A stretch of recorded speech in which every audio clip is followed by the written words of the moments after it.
Hello, everyone. Welcome in. Welcome in. Happy Sunday. Happy Sunday. Who do we got? Hi, PSO Addict. Thank you for the check in.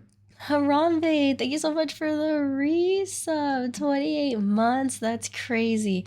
I'm so happy you are still here. You are so welcome in my den. I'm going to keep protecting you, sweet boy. ¿Cómo está my booty? No, I'm doing good. I'm doing good. Hi, Sudkun. Welcome in.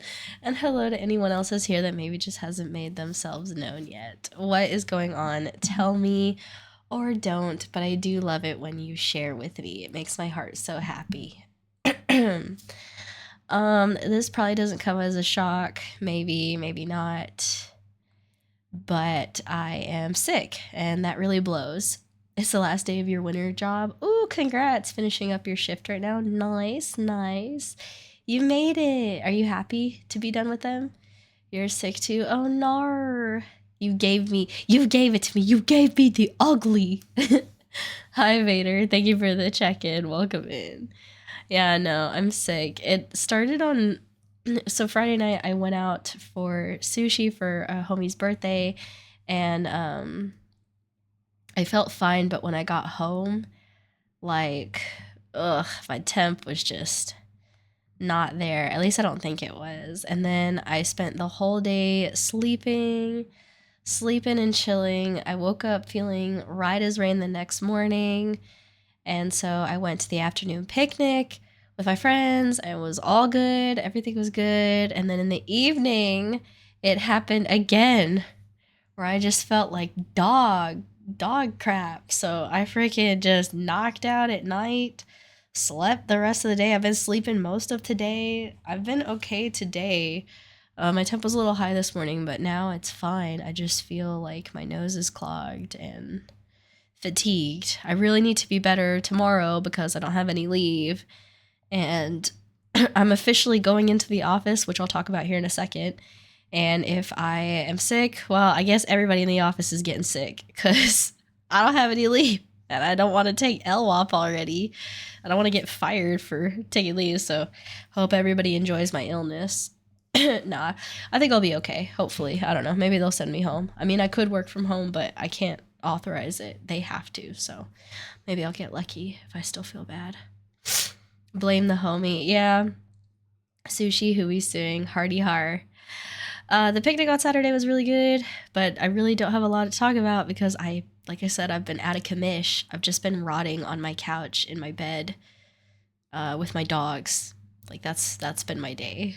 I did manage to get up and cook myself lunch for the week though, so that was a nice notable thing that I did. On Friday, around 10 a.m., I got the call to come in and go get my badge so I could officially be out on site. And I stayed until 1 p.m. And then I was like, hey, is it okay if I take off? Like, I have to, for some reason, it's really weird in the world of contracting, but we had to take like 2 hours of our own personal leave because they didn't have enough for us to bill for the new contract. Long story short, I was like, I had to take 2 hours of my own leave, so like I should be allowed to leave.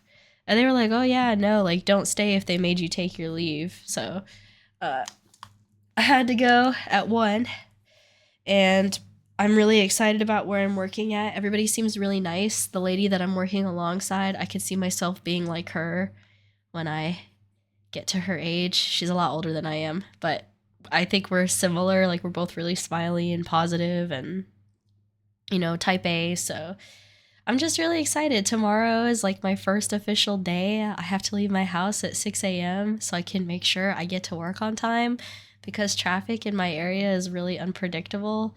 And if I leave at like 6:15, it could take like 20 minutes or it could take like an hour and a half. So 6 a.m. should be like the sweet spot to where I just barely miss all the traffic. I don't know why it's like that, but that's just how it goes here. So not looking forward to having to get up early and all that good jazz. I haven't worked a full 8-hour day in a really, really long time. Even at my old job, we always managed to check out early. So, I'm just excited to be working, but I am kind of dreading because there's never 8 hours worth of work to do, right, guys? So, but that's okay. After work, I'm still going to make sure I go to the gym Everything about this job sounds great except for the whole like if you take an hour lunch, you have to stay an hour late, or you could, if you just do it once a week, you could stay like 15 minutes late every day.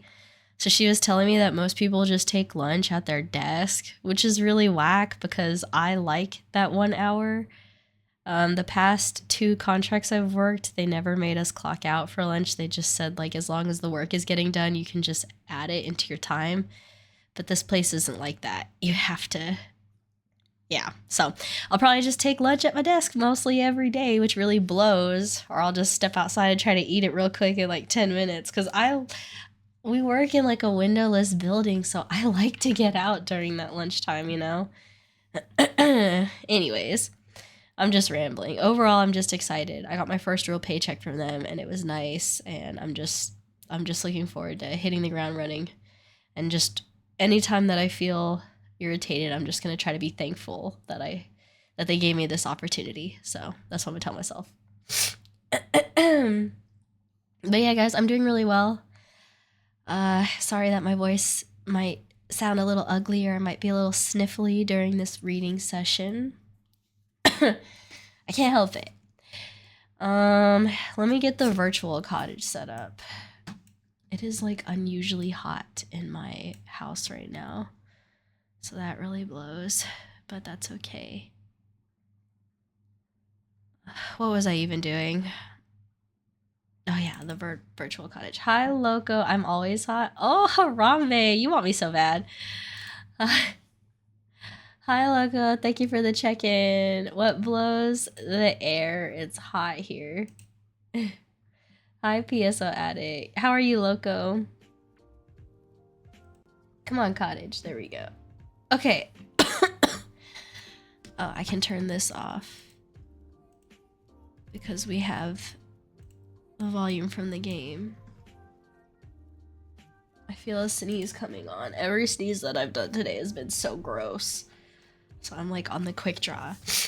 So today we're starting a book called Slow Dance by Rainbow Rowell. Rowell, I don't know how you say it. But the reason I even bought this book in the first place is because a while ago I read this book called The One That Got Away by... Let me check who it was by before I say this because I want to give credit where credit is due. You know what else sucked? My friends asked me, like my friends never ask me to go do anything. It always has to be me who initiates the hangout. And last night, my best friend asked me, hey, do you want to go out dancing? And I was like, I do, but I'm sick. Like, it sucks so much. I was like, please ask me again.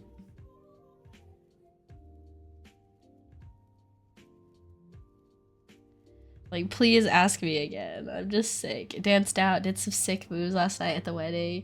At the end, we all sang 2000s emo music. Wow, I love that. You should have invited me, Loco. I would have enjoyed that. Okay, so the reason I picked up this book is because I read The One That Got Away by Charlotte Rickson a while ago.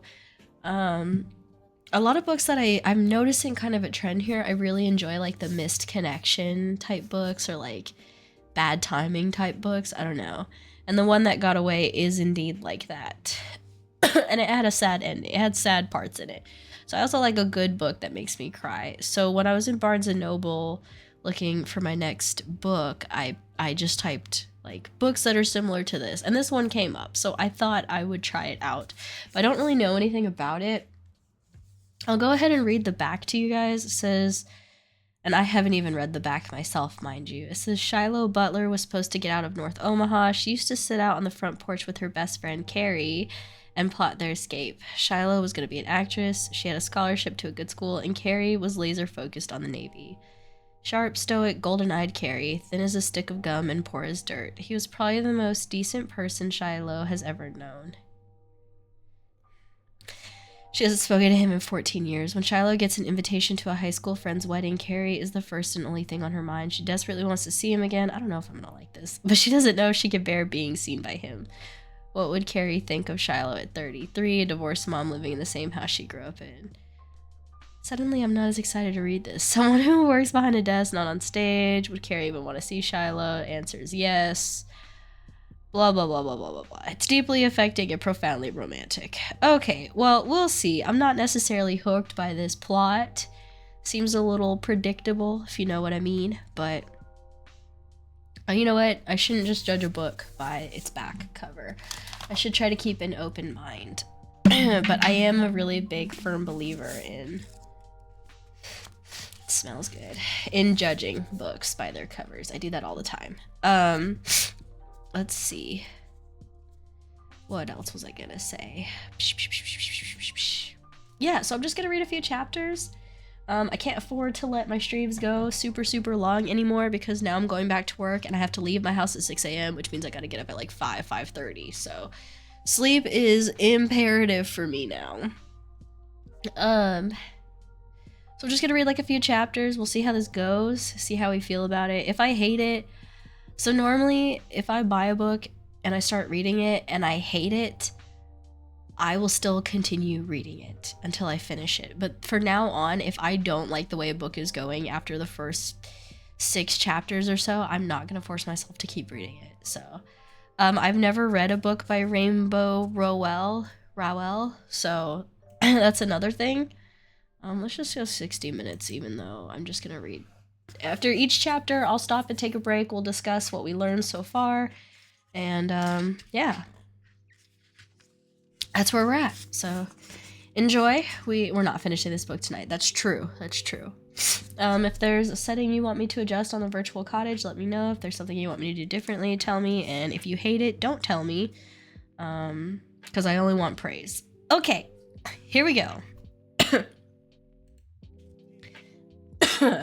Here we go after I drink this water. Okay.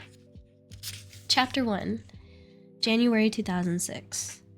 The wedding invitation came, and Shiloh said yes, of course, she'd be there. Mikey was one of her oldest friends, and she'd missed his first wedding. She couldn't afford the trip to Rhode Island at the time. She still couldn't afford a trip to Rhode Island. But this time he was getting married here, in Omaha, right down the street. Of course Shiloh would be there. Everyone would. Everyone loved Mikey. He held on to people. Shiloh had never been sure how he managed it. She checked yes on the RSVP card and wrote in with bells on. The week before the wedding, she bought a new dress on clearance, deep burgundy, floral, with a low-cut neck. It was meant to be tea-length, but it came to Shiloh's knees. The sleeves were a little short, too. She'd just wear a denim jacket over it. Could you wear a jean jacket to a wedding? A second wedding? It would be fine. She'd pin a silk flower to the chest. The wedding was on one of Ryan's Fridays. Shiloh waited until he picked up the kids before she started getting ready. She didn't want Ryan to see her wearing makeup or heels. She didn't want him to see her trying. Maybe some people wanted to look good for their exes, to show them what they'd lost or whatever. Shiloh would prefer that Ryan never thought of her at all.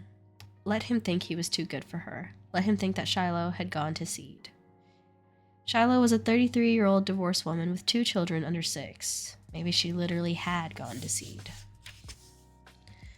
Ryan was late, even though she told him she had somewhere she needed to be. She should have never told him that.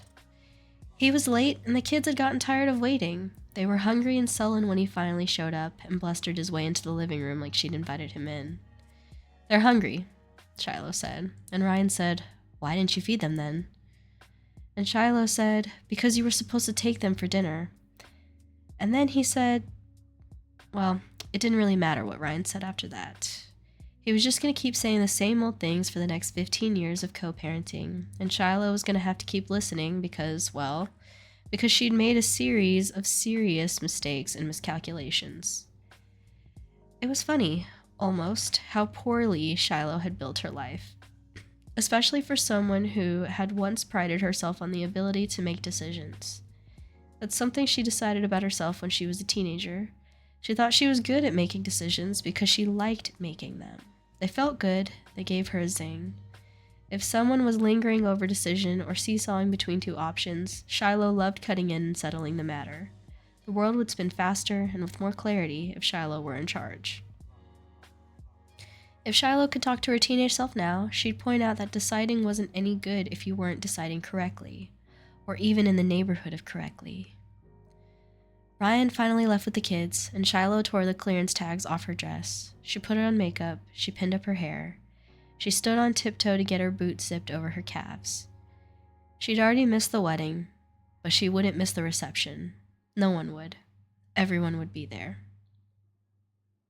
And that's the end of chapter 1. Alright, let me be real with you guys. I don't mean to judge it by the first chapter, but I'm not really a big fan of how this is written. It's a little too choppy for me. But also, like, damn girl, you already missed the wedding? Why would you even show up? To me, that's messed up. The wedding is the main thing. You know? Like, her ex-husband sounds like a piece of trash. And, I don't know. It's crazy. She done missed the wedding. I don't know. I will say that I identify with her in some way because she likes to make decisions, and I definitely know that I'm like that. Not always, but I don't mind making the decisions, you know? My friends usually put me in positions where I have to also, so. But that was chapter 1. So chapter 1 was only 2 pages long. A front and a back. So. So yeah. So let's just roll into the next one, shall we? Chapter 2. The reception was in a rental hall on the 2nd floor of a youth wrestling club. Mikey had married someone from the neighborhood this time, a girl who had been a year or 2 behind them in high school.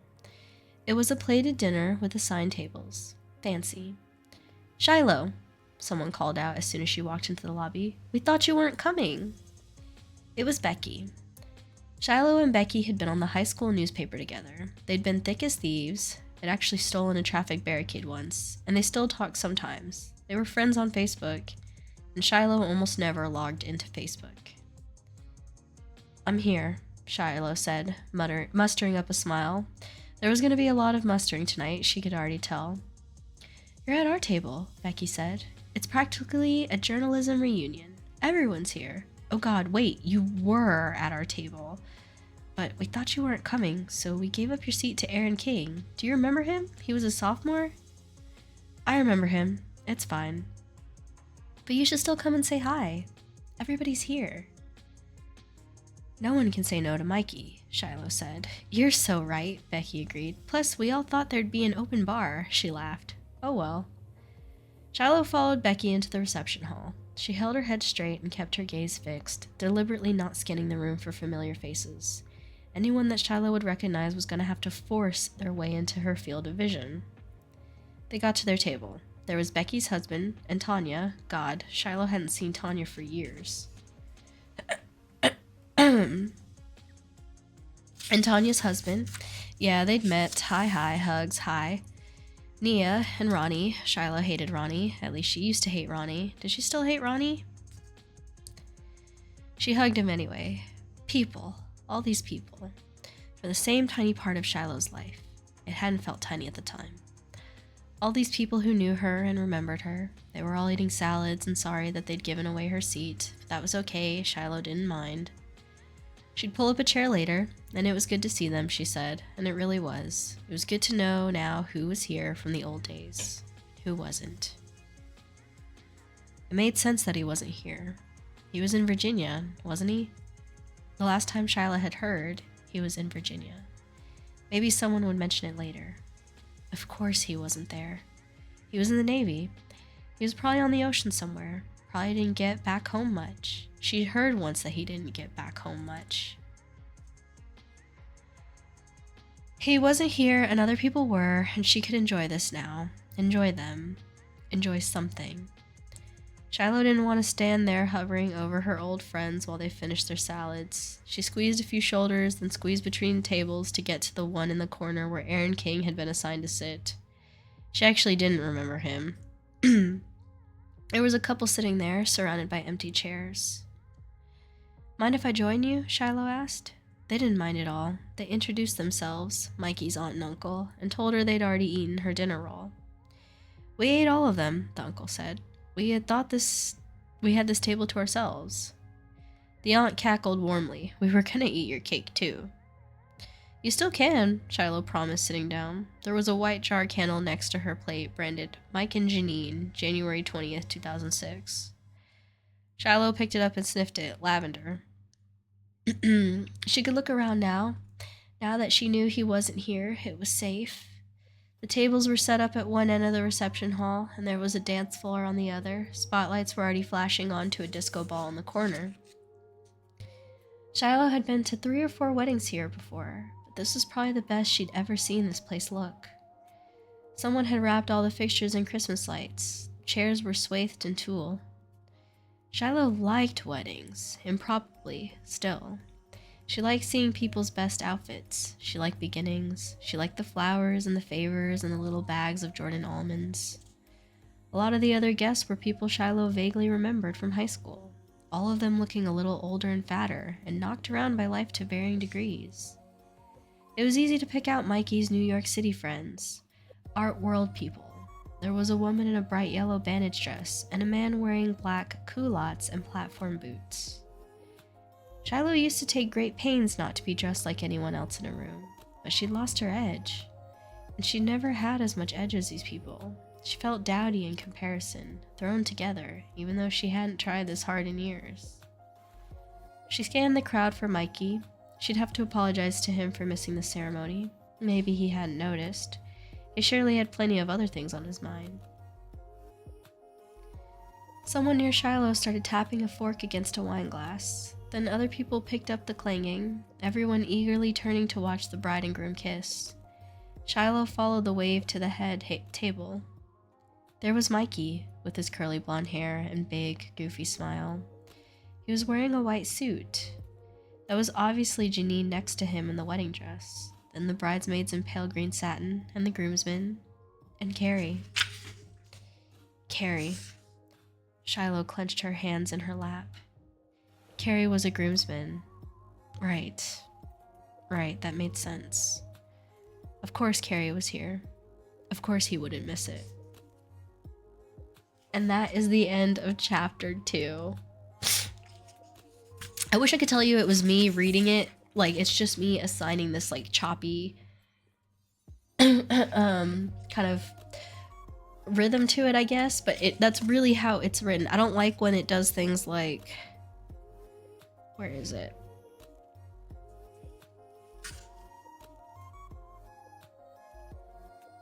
I don't like this style of writing where it's like, of course he wasn't here. He was in Virginia, right?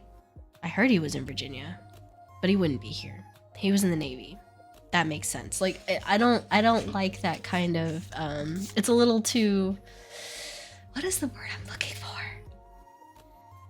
A little too, like, da-da-da-da. Da-da-da, da-da-da-da, da-da.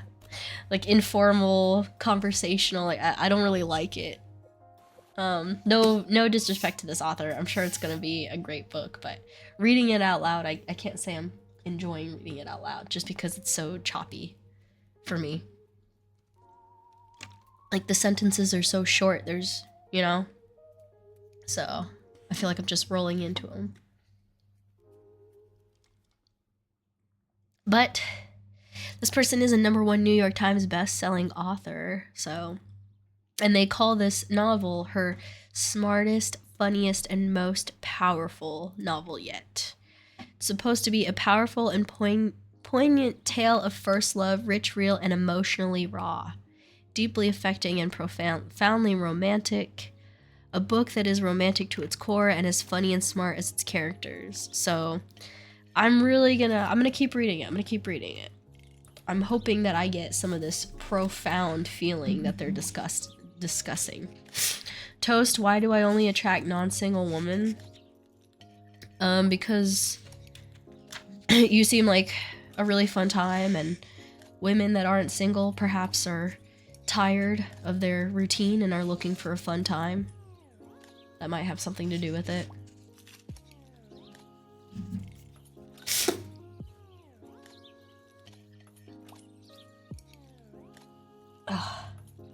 Maybe the freedom that you have makes them, you know, really want freedom, and you should tell them, hey, if you want to be with this, you need to be alone.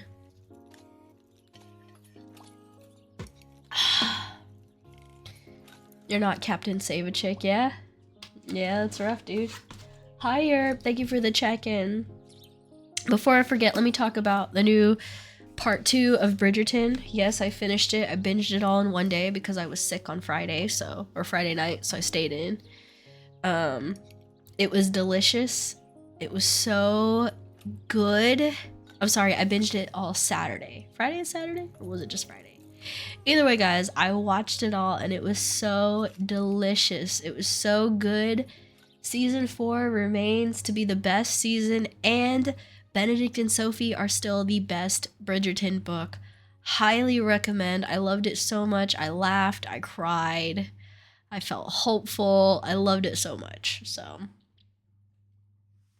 they did so dang good with it. How are you, Yerp? I'm just gonna check my phone here before I start reading the next one.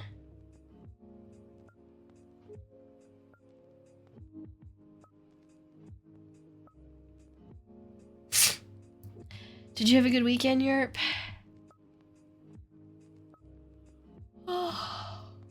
We're reading Slow Dance. So far, I'm not a big fan of the way it's written, but I'm trying to be hopeful based off of the reviews on the back of it. So we are currently taking place in January of 2006. So it's about a divorced mom who has 2 kids and a guy that she dated back in high school, and right now she's at a wedding where there's a lot of high school people there, and the guy who joined the Navy. So chapter 3. Chapter 3. Shiloh had been imagining this moment since she got Mikey's invitation, but she hadn't known how to picture Carrie. He wasn't on Facebook, and he didn't turn up in Google searches.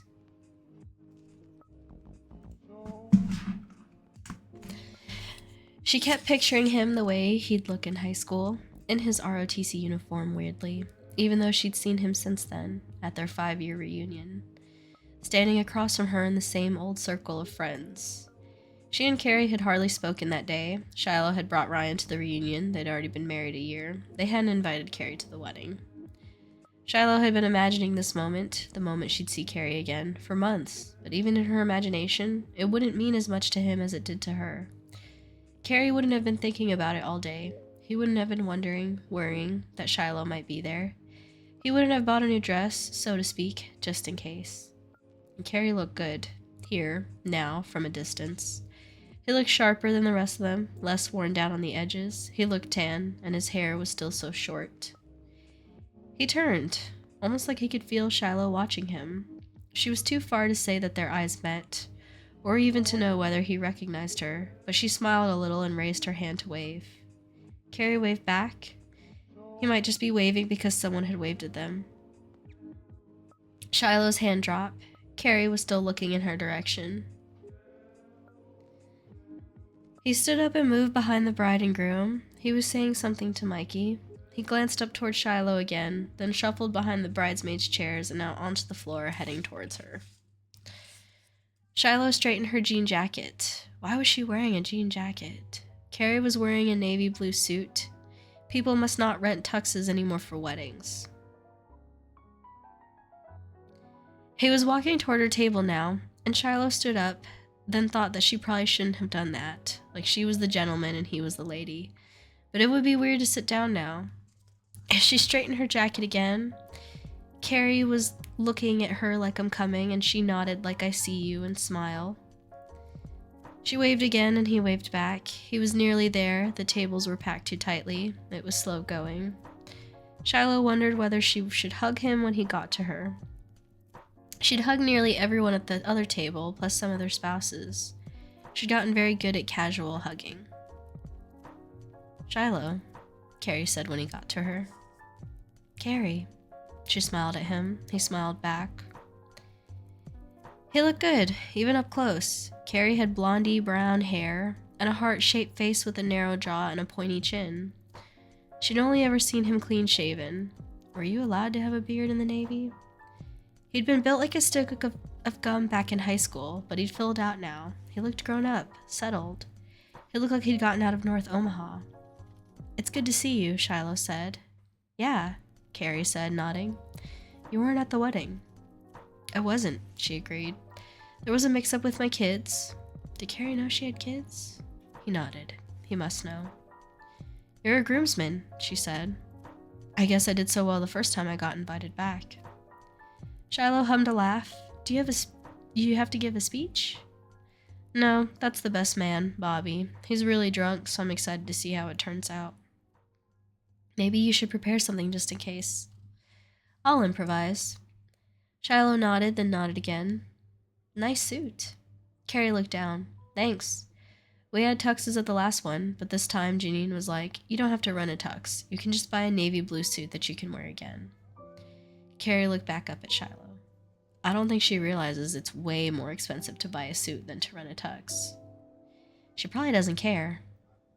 Yeah, probably not. It's her big day. I'm just an accessory. Did you fly in? Yeah. Carrie nodded. Yeah. From Virginia? Shiloh was pointing for some reason. From San Diego, actually. Oh. Shiloh moved her hand to point in the other direction. You were right the first time, Carrie said, moving her wrist back. She laughed, embarrassed. North, south. Carrie was laughing too, a little bit. East, west. Right. I was in Virginia, he said, but I got stationed in San Diego 2 years ago. I thought maybe you were on a boat somewhere. I do work on a ship, he said. Yeah? Yeah, he nodded again. He was still kind of laughing. But I live in an apartment. So, like, your office is on a ship? Yeah. Shiloh was still kind of laughing too, even though nothing was funny and everything was awkward. I don't have any idea how the Navy works, she admitted. That's okay, he said. Why would you? Yeah, why would Shiloh know how Carrie spent his days and nights? Or where he'd been, what he did, how he felt? Well, I do pay your salary, she said, so I should really be better informed. I've been meaning to talk to you about that. Shiloh huffed out a laugh. Have you? He was smiling right into her eyes. Shiloh had heels on, so she was a little taller than him. Mikey says you're still in Omaha, Carrie said. She tucked a piece of hair behind her ear. I am. He said you're in theater. I'm not in theater, she said quickly. I work at the Children's Theater. That's in theater. It's mostly administration. It sounds interesting. It's... Shiloh was shaking her head. Very non-profit. And you have kids. I mean, your own. I do, she said. 2, a girl and a boy. Carrie was nodding. 6 and almost 3, Shiloh said. I should have asked how old. You're not obligated. Do you have photos? Did she? She glanced down at her bag. It's okay, Carrie said, looking apologetic, awkward. Sorry, I thought you'd want me to ask. I guess I never do that, show pictures, because I never know what to say when people show me pictures of their kids, and I'm a parent. I usually say, well, look at that. That's a good line, Shiloh laughed more naturally. It's not that my kids aren't cute or something, they're very cute. You'll just have to take my word on it. I do. Carrie was smiling again. His mouth was closed and there were deep lines in his cheeks. He'd always had a face full of lines, in his cheeks, under his eyes, and his forehead. Even in high school, like he had a little too much face for the space. Carrie crinkled when he was happy and creased when he was angry. He was so familiar to Shiloh. Standing close to him was familiar. They could be standing by their lockers, standing by his mom's station wagon, standing in line in a movie theater. It's so weird to be talking to you, Shiloh said. She tried to laugh when she said, like, isn't it weird? Isn't it funny? Carrie looked hurt. It is? Shiloh felt her face fall. It's so weird to be talking to you, she said again without laughing, and not, anything. Carrie pushed his tongue out over his bottom lip. And not know everything, Shiloh thought. A waitress swung around their table with a serving cart. She picked up 2 plates and looked at the elderly couple. Chicken? Chicken? Shiloh looked at Carrie. She had to make this less weird. This was their first conversation in 14 years, and she didn't want to end it like this. She didn't want it to end. Maybe we can catch up more. Chicken? The waitress was pointing at Shiloh. Yes, Shiloh said. Thank you. Chicken, Carrie said, raising his hand. The waitress dropped 2 plates on the table in front of them. Shiloh turned to him. Don't you have to sit at the head table? No one will miss me, he said. I think you probably get special food up there. Special chicken? And free beer. Carrie pulled out her chair. No one will miss me, he said again. Okay. Chat, how are we feeling about it? How are we feeling about this book? What are we? 4 chapters in? 3 chapters in? Is this like something I should keep reading, or should I go grab a Bridgerton book? Because I'm gonna be real with you, I'm not very hooked by this. Hi Ori, welcome in. I don't know, the writing style just isn't... It's not really... Maybe like if I wasn't reading it out loud, I could get into it, and this probably will... I probably will try to keep reading this at work, but I don't think it's something I want to keep reading to you guys. Would it be whack if I went downstairs and grabbed my other Bridgerton book? Because like I said, I'm not really enjoying this experience of reading it out loud. Yeah. Would that be whack, guys? To those of you who are actually listening, are you okay if I go switch books? Because I don't want to read this. If you guys don't want me to read anything else, then I can play games too. But you're cool with it? Alright. I'm gonna run downstairs and grab my other book because it kind of switches back and forth between her perspective into like a third person. I don't really like that. I don't like that. I don't like how short the sentences are. I feel like it's too conversational. It'll be better if I read it in my head, so I don't think this is something that I want to keep reading out loud though. So I'm gonna be right back. Hold on. So we're gonna take a quick break while I run downstairs and grab this other book. So, let me open this up. Sorry, y'all. I had high hopes for this book. Feels like someone is telling me some tea. Yeah, right? I agree. That is kind of what it feels like for me. Too much he said, she said. Oh, that's funny. That's what, who said that earlier? PSO Addict said he said, she said earlier. No disrespect to the author. I'm sure it's gonna end up being a great book, and I will absolutely tell you guys. Turn on Throw Ready to Read. It is on. I'll prove it right now. Ugh. I hope you're happy. Ori, why? You didn't see it earlier? Oh, you're blind. Okay. I'm gonna take a quick 5-minute break. Grab this other book. So stand up, get water, do what you gotta do, and I'll see you guys. Yarp! Why? I'll see you guys very soon. BRB.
Okay, y'all, we are back.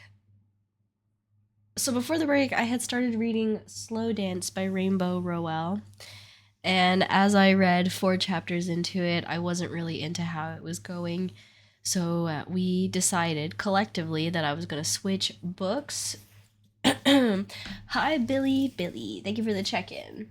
So we're switching books. I have been, to those of you who are new here, I've been slowly working my way through the Bridgerton books. I'm now on book number 7. The chapters were also super short. They were super short, and the writing was choppy, and it just wasn't for me. So we are now going to start reading the 7th book in the Bridgerton series. There are 8 Bridgerton kids, so I am nearing the end of this. Thank you for the hydrate check. So I have 4 large books, but each book contains 2 stories. The one that I'm holding in my hand is book number 4, but it holds 7 and 8, Hyacinth and Gregory. The first one's titled It's in His Kiss. I'll just read you the little synopsis on the back of it. Gareth St. Clair is in a bind and at risk of losing his inheritance. His only hope lies in an old family diary written in Italian, and the fiendishly smart, devilishly outspoken Hyacinth Bridgerton, who offers to help translate. But as the two delve into the mysterious text, they discover that the answers they seek lie not in the diary, but in each other, and that there is nothing as simple or as complicated as a single perfect kiss.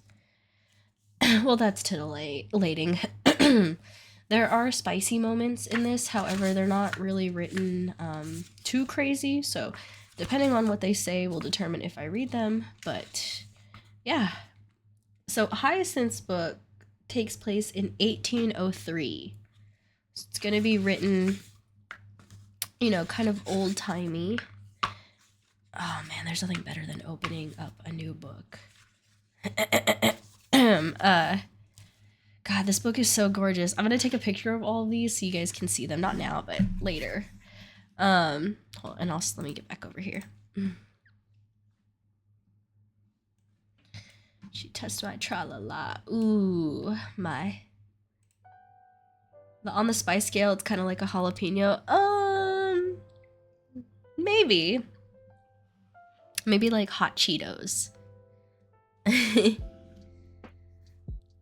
They don't ever put like, oh, his dong was sitting there and it was... No, they don't write stuff like that. But they will write things like... No, I can't say that. We'll know it when we hear it, okay, guys? Just know it's really not that bad. It's not graphic, but... Okay. So we're gonna start reading this. Oh my gosh, Ori, they don't say things like that, but they might say like, member, you know?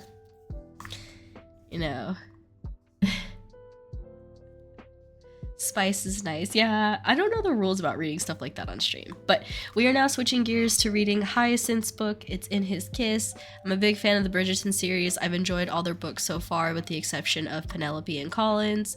I didn't really care for their story. Benedict and Sophie have been my favorite, but now we are reading Hyacinth's, and I have no idea what this is about because they have not even begun to start her series on Netflix. So I'm going into this blind, just like you, and I'm looking forward to it.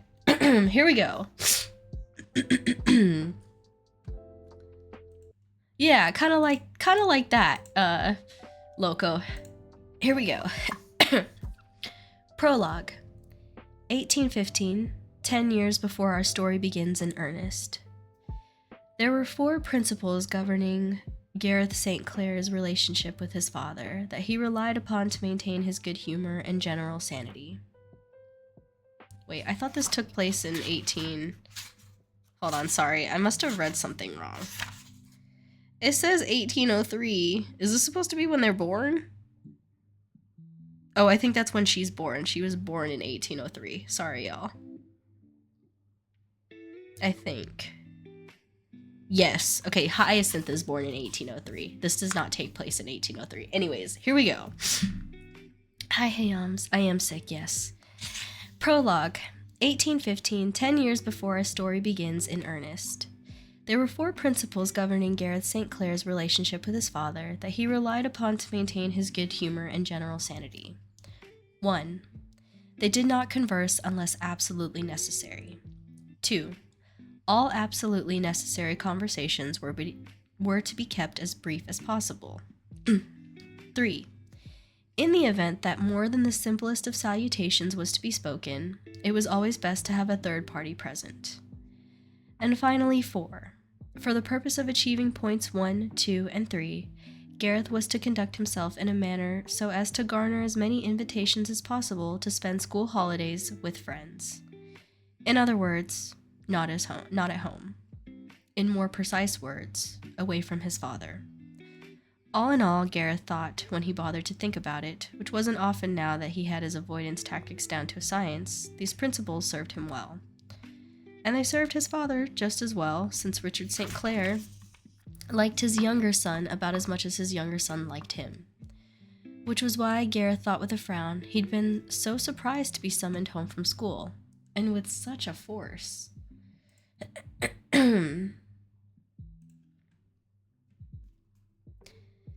His father's missive had held little ambiguity. Gareth was to report to Clare Hall immediately. It was dashed irritating. With only 2 months left at Eton, his life was in full swing at school, a heady mix of games and studies, and of course, the occasional surreptitious foray to the local public house, always late at night, and always involving wine and women.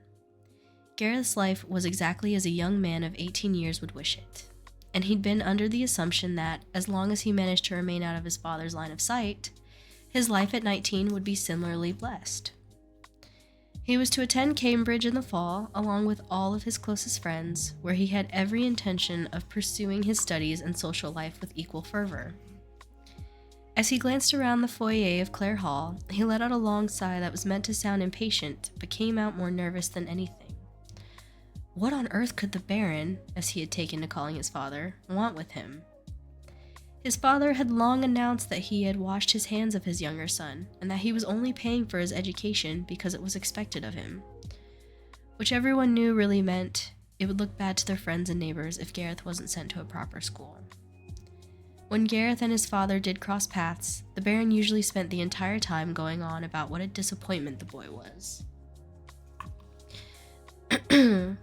Which only made Gareth wish to upset his father even more.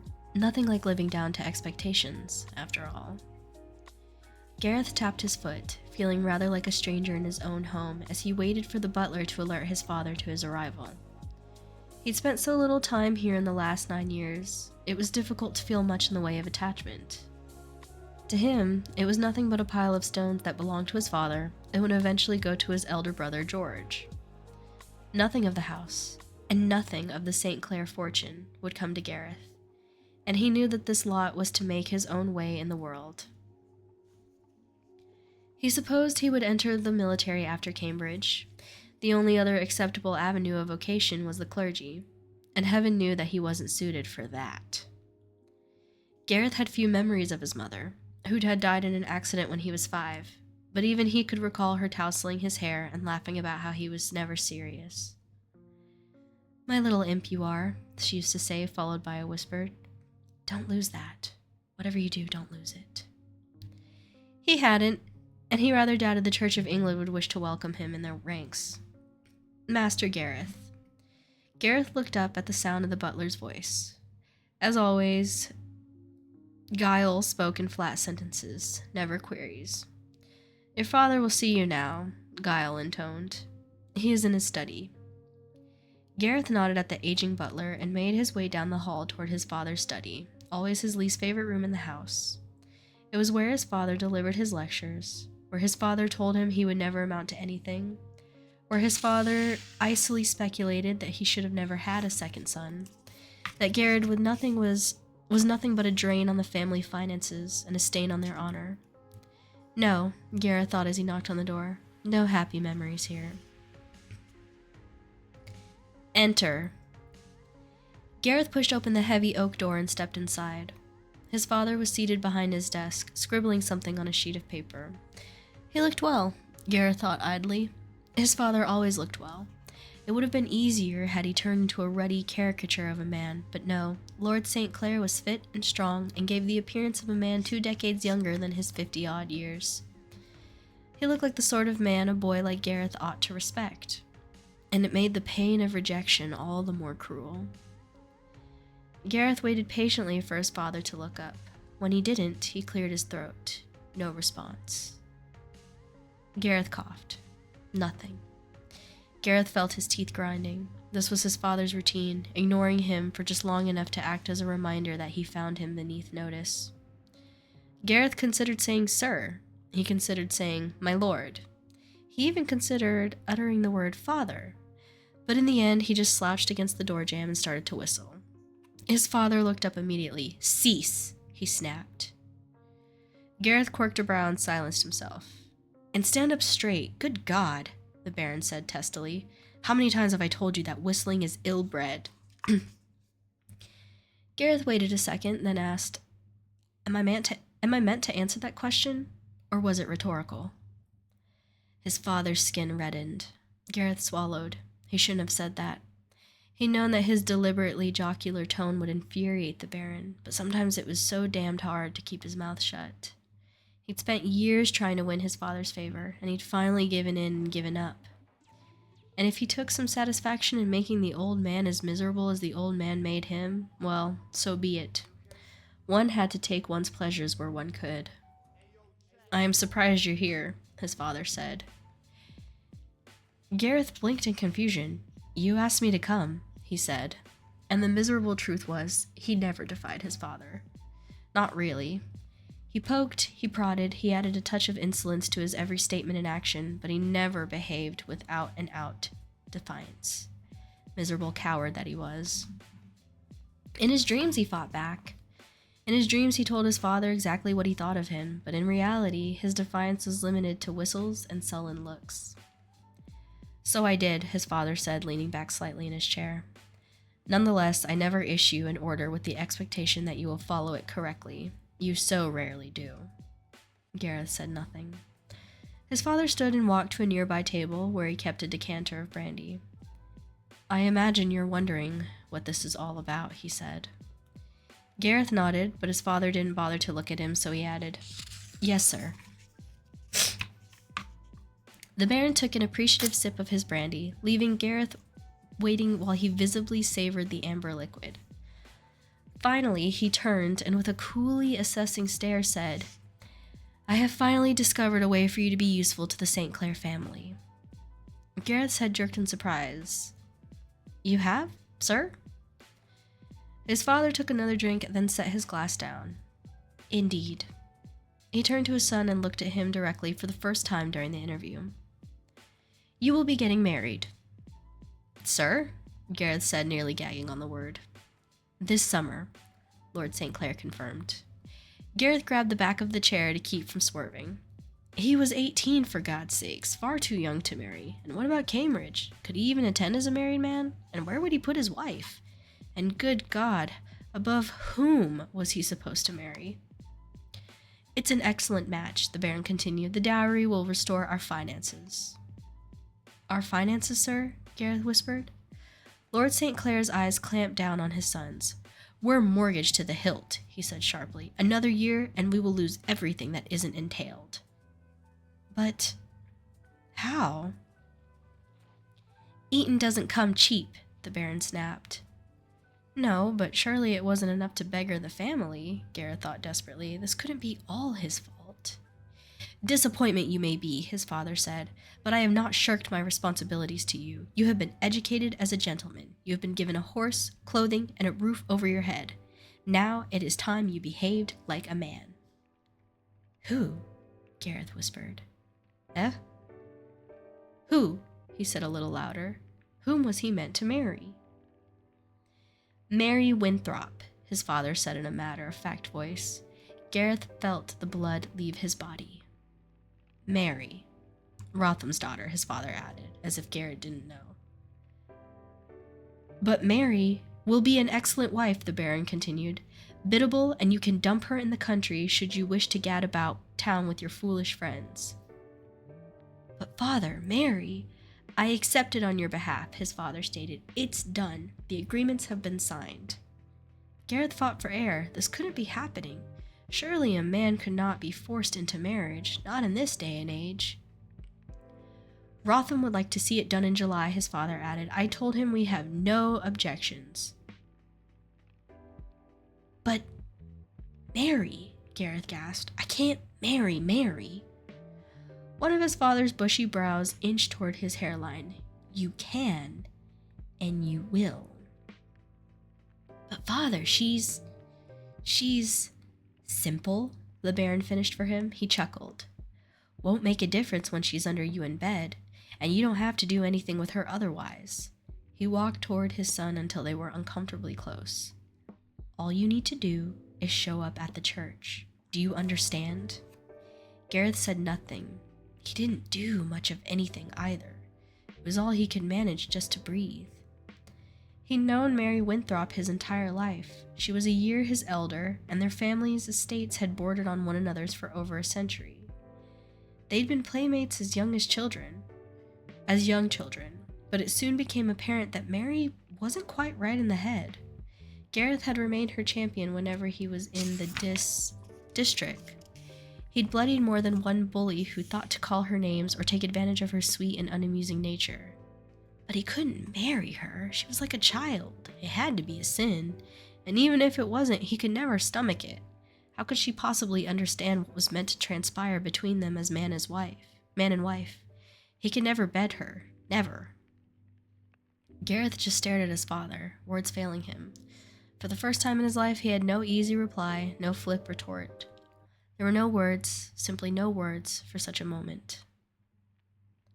I see we understand each other, the Baron said, smiling at his son's silence. No!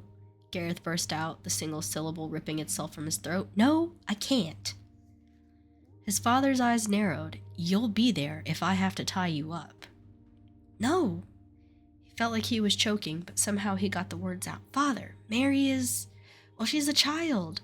She'll never be more than a child. You know that. I can't marry her. It would be a sin.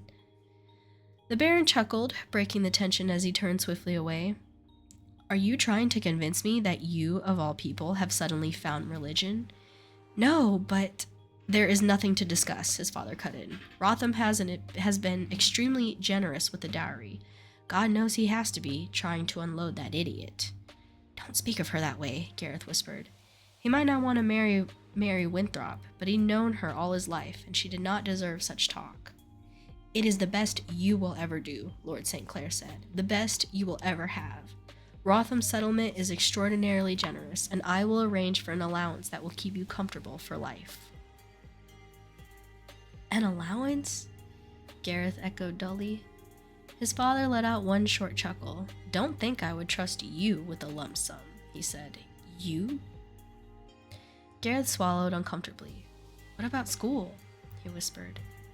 You can still attend, his father said. In fact, you have your new bride to thank for that. Wouldn't have had the blunt to send you without the marriage settlement.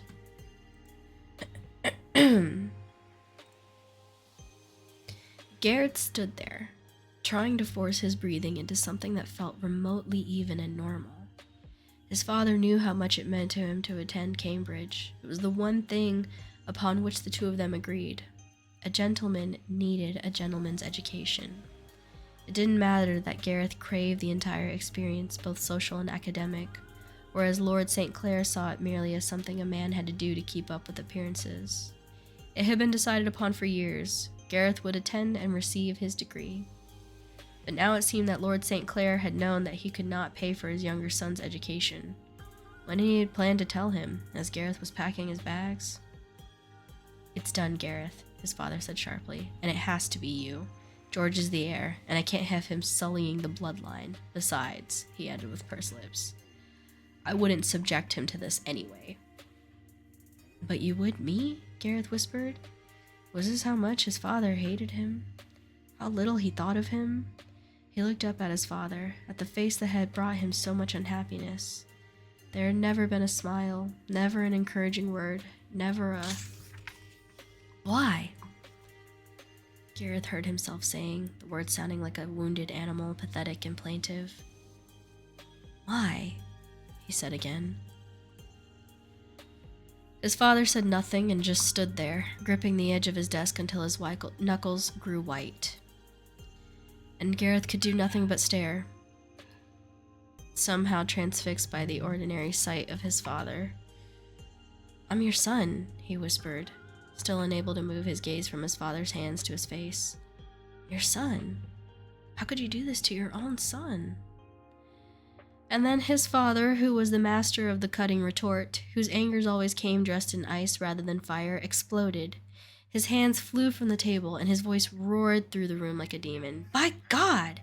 How could you not have figured it out by now? You are not my son. You have never been my son. You are nothing but a byblow, some mangy whelp your mother got off on another man while I was away." Rage poured forth like some hot, desperate thing too long held captive and repressed. It hit Gareth like a wave, swirling around him, squeezing and choking until he could barely breathe. "No," he said, desperately shaking his head. It was nothing he hadn't considered, nothing he hadn't even hoped for. But it couldn't be true. He looked like his father. They had the same nose, didn't they? And "I fed you," the Baron said, his voice low and hard. "I have clothed you and presented you to the world as my son. I have supported you when another man would have tossed you into the street, and it is well past time that you return the favor." "No," Gareth said again. "It can't be. I look like you. For a moment, Lord St. Clair remained silent.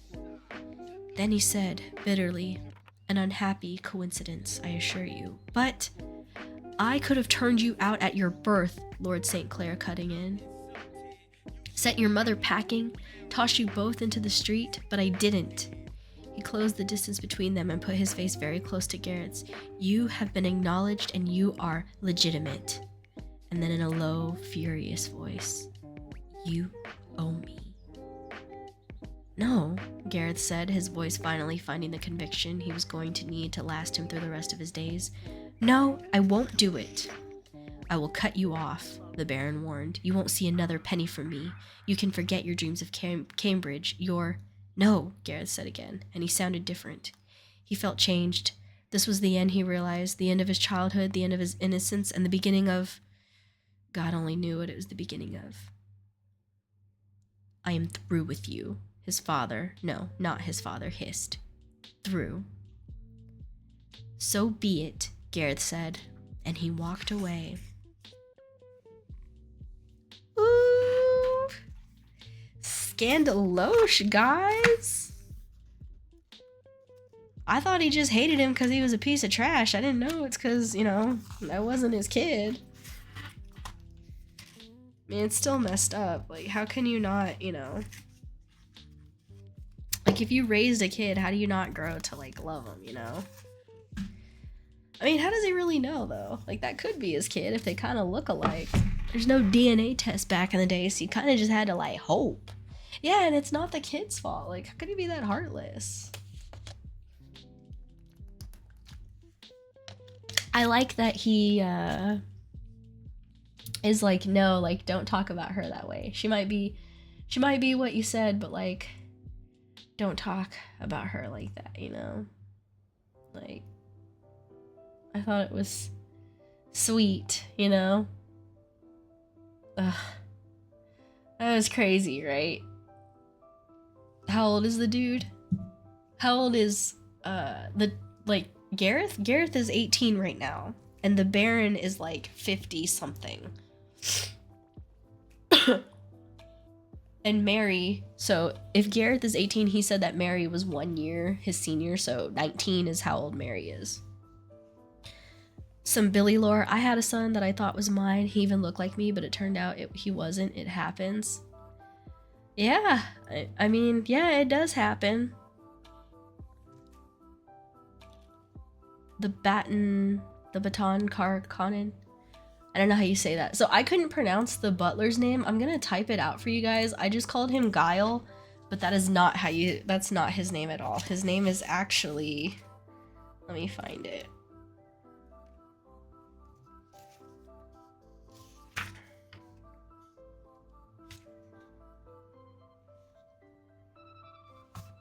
It's like this. Guilfoyle.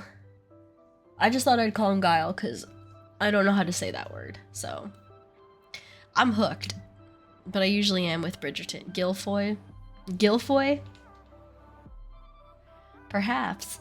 I'll call it Gilfoy if I see it again, but okay. So we have our prologue. And that was set to be 10 years. That was 1815, 10 years before the actual thing. So here we go. Let's proceed to chapter 1. Hold on. That's Gilfy. Gilfy. Oh, hold on. Did I miss anything else during my reading? Get off, rest right now. I've been resting all day. I'm killing Ori Rimsol. Oh my gosh. Hey, Ori and Hayams, if you're still here, we need to figure out if we're collabing tomorrow. And if they're not here, I need to make sure I set a reminder to ask them about that. Tinfoil. Here we go. Am I sick? I sure am. I sure am. I had a temp this morning, but it's gone away, so. I'll just read like one more chapter depending on how long this is. Or 2. I don't know. Chapter 1. 10 years have passed, and we meet our heroine, who, it must be said, has never been known as a shy and retiring flower. The scene is the annual Smythe-Smith musicale, about 10 minutes before Mr. Mozart begins to rotate in his grave.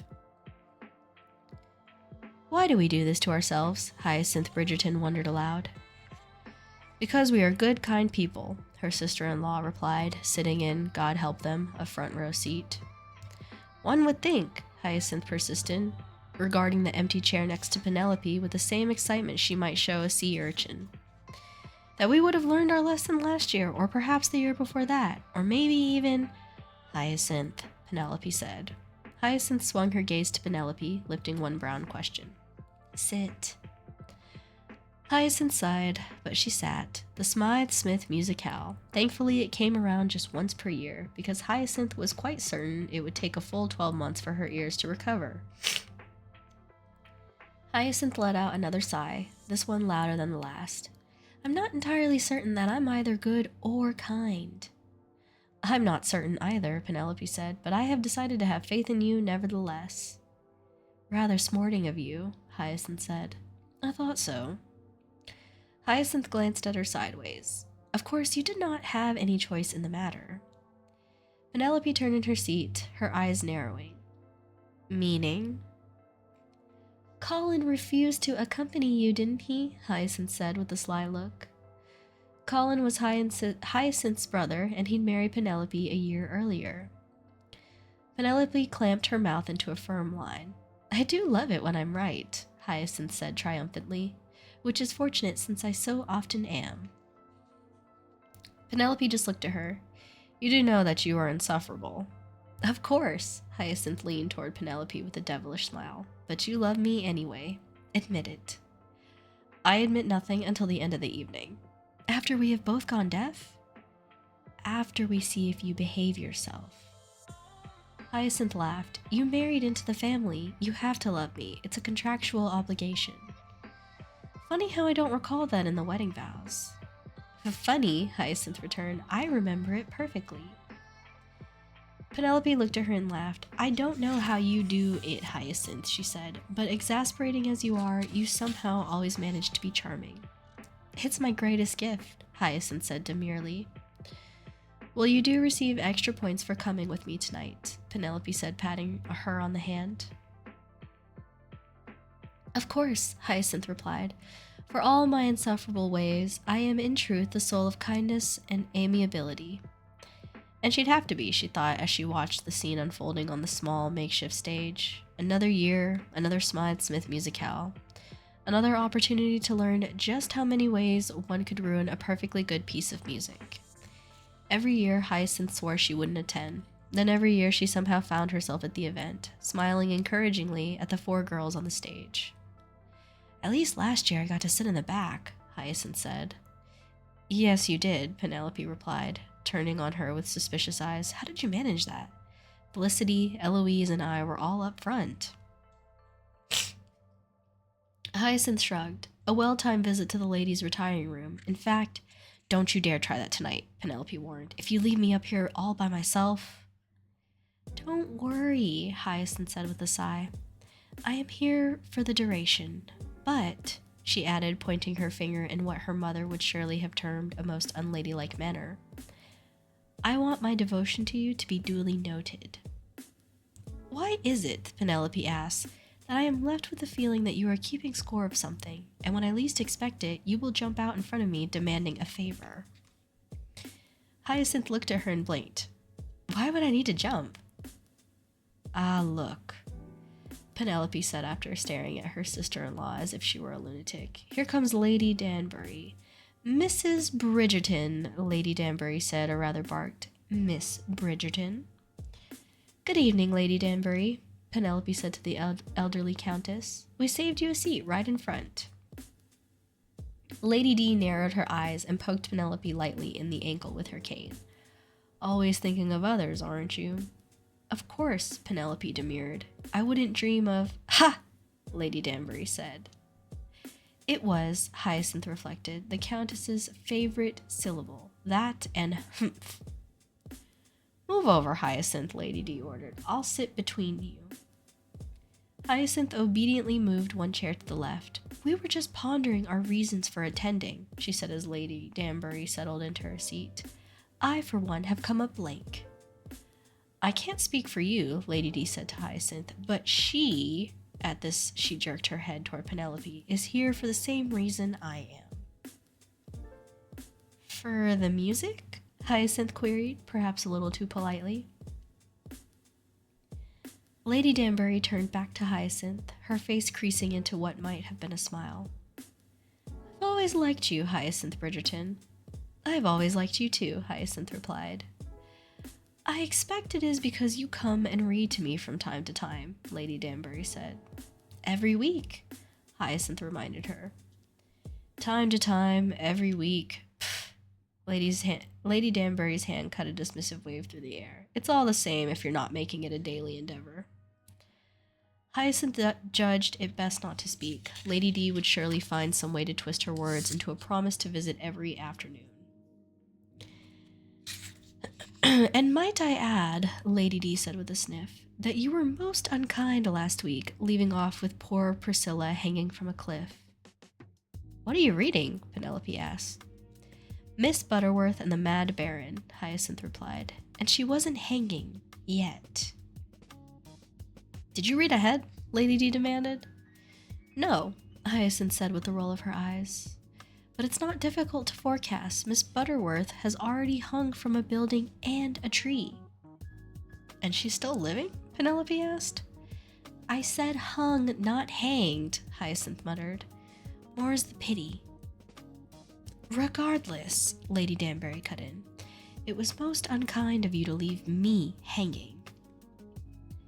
It's where the author ended the chapter, Hyacinth said unrepentantly, and besides, isn't patience a virtue? Absolutely not, Lady Danbury said emphatically, and if you think so, you're less of a woman than I thought. No one understood why Hyacinth visited Lady Danbury every Tuesday and read to her, but she enjoyed her afternoons with the Countess. Lady Danbury was crotchety and honest to a fault, and Hyacinth adored her. The two of you together are a menace, Penelope remarked. My aim in life, Lady Danbury announced, is to be a menace to as a great number of people as possible, so I shall take that as the highest of compliments, Mrs. Bridgerton. Why is it, Penelope wondered, that you only call me Mrs. Bridgerton when you are opining in the grand fashion? Sounds better that way, Lady D said, punctuating her remark with a loud thump of her cane. Hyacinth grinned. When she was old, she wanted to be exactly like Lady Danbury. Truth be told, she liked the elderly Countess better than most of the people she knew her own age. After 3 seasons on the marriage mart, Hyacinth was growing just a little bit weary of the same people day after day. What had once been exhilarating, the balls, the parties, the suitors, well, it was still enjoyable. That much she had to concede. Hyacinth certainly wasn't one of those girls who complained about all the wealth and privilege she was forced to endure. But it wasn't the same. She no longer held her breath each time she entered a ballroom. And a dance was now simply a dance, no longer the magical swirl of movement it had been in years gone past. The excitement, she realized, was gone. Unfortunately, every time she mentioned this to her mother, the reply was simply to find herself a husband. That, Violet Bridgerton took great pains to point out, would change everything. Indeed. Hyacinth's mother had long since given up any pretense of subtlety when it came to the unmarried state of her fourth and final daughter. It had, Hyacinth thought grimly, turned into a personal crusade. Forget Joan of Arc. Her mother was Violet of Mayfair, and neither plague nor pestilence nor perfidious paramour would stop her in the quest to see all 8 of her children happily married. There were only 2 remaining, Gregory and Hyacinth. But Gregory was still just 24, which was, rather unfairly in Hyacinth's opinion, considered a perfectly acceptable age for a gentleman to remain a bachelor. But Hyacinth at 22? The only thing staving off her mother's complete collapse was the fact that her elder sister Eloise had waited until the grand old age of 28 before finally becoming a bride. By comparison, Hyacinth was practically in leading strings. No one could say that Hyacinth was hopelessly on the shelf, but even she had to admit that she was edging toward that position. She had not received a few proposals since her debut 3 years earlier, but not as many as one would think, given her looks. Not the prettiest girl in town, but certainly better than at least half. And her fortune. Again, not the largest dowry on the market, but certainly enough to make a fortune hunter look twice. And her connections were, of course, nothing short of impeccable. Her brother was, as their father had been before him, the Viscount Bridgerton, and while theirs might not have been the loftiest title in the land, the family was immensely popular and influential. And if that weren't enough, her sister Daphne was the Duchess of Hastings, and her sister Francesca was the Countess of Kilmartin. If a man wanted to align himself with the most powerful families in Britain, he could do a lot worse than Hyacinth Bridgerton. But if one took the time to reflect upon the timing of the proposal she had received, which Hyacinth didn't care to admit that she had, it was starting to look damning indeed. 3 proposals her first season, 2 her second, 1 last year, and none thus far this time around. It could only be argued that she was growing less popular, unless, of course, someone was foolish enough actually to make the argument, in which case Hyacinth would have to take the other side, facts and logic notwithstanding. And she'd probably win the point too. It was a rare man or woman who could outwit, outspeak, or outdebate Hyacinth Bridgerton. This might, she thought in a rare moment of self-reflection, have something to do with why her rate of proposals was declining at such an alarming pace. No matter, she thought, watching the Smythe Smith girls mill about on the small dais that had been erected at the front of the room. It wasn't as if she should have accepted any of her 6 proposals. 3 had been fortune hunters, 2 had been fools, and 1 had been quite terminally boring. Better to remain unmarried than shackle herself to someone who'd bore her to tears. Even her mother, inveterate matchmaker that she was, couldn't argue that point. And as for her current proposal-free season, well, if the gentlemen of Britain couldn't agree the inherent value of her intelligent female who knew her own mind, that was their problem, not hers. That was their problem, not hers. Lady Danbury thumped her cane against the floor, narrowly missing Hyacinth's foot. "I say," she said, "have either of you caught sight of my grandson?" "Which grandson?" Hyacinth asked. "Which grandson?" Lady D echoed impatiently. "Which grandson? The only one I like. That's which." Hyacinth didn't even bother to hide her shock. "Mr. St. Clair is coming tonight?" I know, Lady D cackled. "I can hardly believe it myself. I keep waiting for a shaft of heavenly light to burst through the ceiling." Penelope's nose crinkled. "I think that might be blasphemous, but I'm not sure."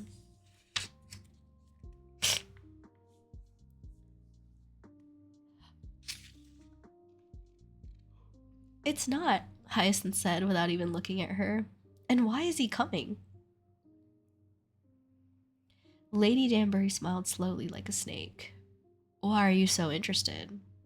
I'm always interested in gossip, Hyacinth said quite candidly, about anyone. You should know that already. Very well, Lady D said somewhat grumpily after having been thwarted. He's coming because I blackmailed him. Hyacinth and Penelope regarded her with identically arched brows. Very well, Lady Danbury conceded. If not blackmail, then a heavy dose of guilt. Of course, Penelope murmured at the exact same time Hyacinth said, that makes much more sense. Lady D sighed. I might have told him I wasn't feeling well. Might have? Did, Lady D admitted. You must have done a very good job of it to get him to come tonight, Hyacinth said admiringly. One had to appreciate Lady Danbury's sense of the dramatic, especially when it resulted in such impressive manipulation of the people around her. It was a talent Hyacinth cultivated as well. I don't think I've ever seen him at a musicale before, Penelope remarked. Lady D grunted. Not enough loose women for him, I'm sure. For anyone else, it would have been a shocking statement, but this was Lady Danbury, and Hyacinth, and the rest of the Ton for that matter, had long since grown used to her rather startling turns of phrases. And besides, one did have to consider the man in question. Lady Danbury's grandson was none other than the notorious Gareth St. Clair, although it probably wasn't entirely his fault that he had gained such a wicked reputation, Hyacinth reflected. There were plenty of other men who behaved with equal lack of propriety, and more than a few who were as handsome as sin, but Gareth St. Clair was the only one who managed to combine the two to his success. But his reputation was abominable. He was certainly of marriageable age, but he never, not even once, called upon a proper young lady at her home. Hyacinth was quite sure of that. If he'd ever even hinted at courting someone, the rumor mills would have run rampant, and furthermore, Hyacinth would have heard it from Lady Danbury, who loved gossip even more than she did. And then, of course, there was the matter of his father, Lord St. Clair. They were rather famously estranged, although no one knew why. Hyacinth personally thought it spoke well of Gareth that he did not air his familial travails in public, especially since she'd met his father and thought him a bore, which led her to believe that whatever the matter was, the younger St. Clair was not at fault. But the entire affair lent an air of mystery to the already charismatic man, and in Hyacinth's opinion made him a bit of a challenge to the ladies of the Ton. No one seemed quite certain how to view him. On the one hand, the matrons steered their daughters away. Surely a connection with Gareth St. Clair would not enhance a girl's reputation. On the other hand, his brother had died tragically young, almost a year earlier, and now he was the heir to the barony, which had only served to make him a more romantic and eligible figure. Last month, Hyacinth had seen a girl swoon, or at least pretend to, when he deigned to attend the Bevelstoke ball. It had been appalling. Hyacinth had tried to tell the foolish chit that he was only there because his grandmother had forced him into it, and of course because his father was out of town. After all, everyone knew that he only consorted with opera singers and actresses, and certainly not any of the ladies he might meet at the Bevelstoke ball. But the girl would not be swayed from her over-emotional state, and eventually she had collapsed onto a nearby settee in a suspiciously graceful heap. Hyacinth had been the first one to locate a vinaigrette and shove it under her nose. Really, some behavior just couldn't be tolerated. But as she stood there, reviving the foolish chit with the noxious fumes, she had caught sight of him staring at her in that vaguely mocking way of his, and she couldn't shake the feeling that he found her amusing, much in the same way she found small children and large dogs amusing. Needless to say, she hadn't felt particularly complimented by his attention, fleeting though it was. Hyacinth turned to face Lady Danbury, who was still searching the room for her grandson. I don't think he's here yet, Hyacinth said, then added under her breath, no one's fainted. Huh? What was that? I said I don't think he's here yet. Lady D narrowed her eyes. I heard that part. It's all I said, Hyacinth fibbed. Liar. Hyacinth looked past her to Penelope. She treats me quite abominably. Did you know that? Penelope shrugged. Someone has to. Lady Danbury's face broke out into a wide grin, and she turned to Penelope and said, Now then, I must ask. She looked over at the stage, craning her neck as she squinted at the quartet. Is it the same girl on the cello this year? Penelope nodded sadly. Hyacinth looked at them. What are you talking about? If you don't know, Lady Danbury said loftily, then you haven't been paying attention, and shame on you for that. Hyacinth's mouth fell open. Well, she said, since the alternative was to say nothing, she never liked to do that. There was nothing more irritating than being left out of a joke, except perhaps being scolded for something one didn't even understand. She turned back to the stage, watching the cellist more closely. Seeing nothing out of the ordinary, she twisted again to face her companions and opened her mouth to speak. They were already deep in a conversation that did not include her. She hated when that happened. Hyacinth sat back in the chair and did it again. You sound, came an amused voice from over her shoulder. Exactly like my grandmother. Hyacinth looked up. There he was. Gareth St. Clair, inevitably at the moment of her greatest discomfiture. And of course, the only empty seat was next to her. Doesn't she, though? Lady Danbury asked, looking up at her grandson as she thumped her cane against the floor. She's quickly replacing you as my pride and joy.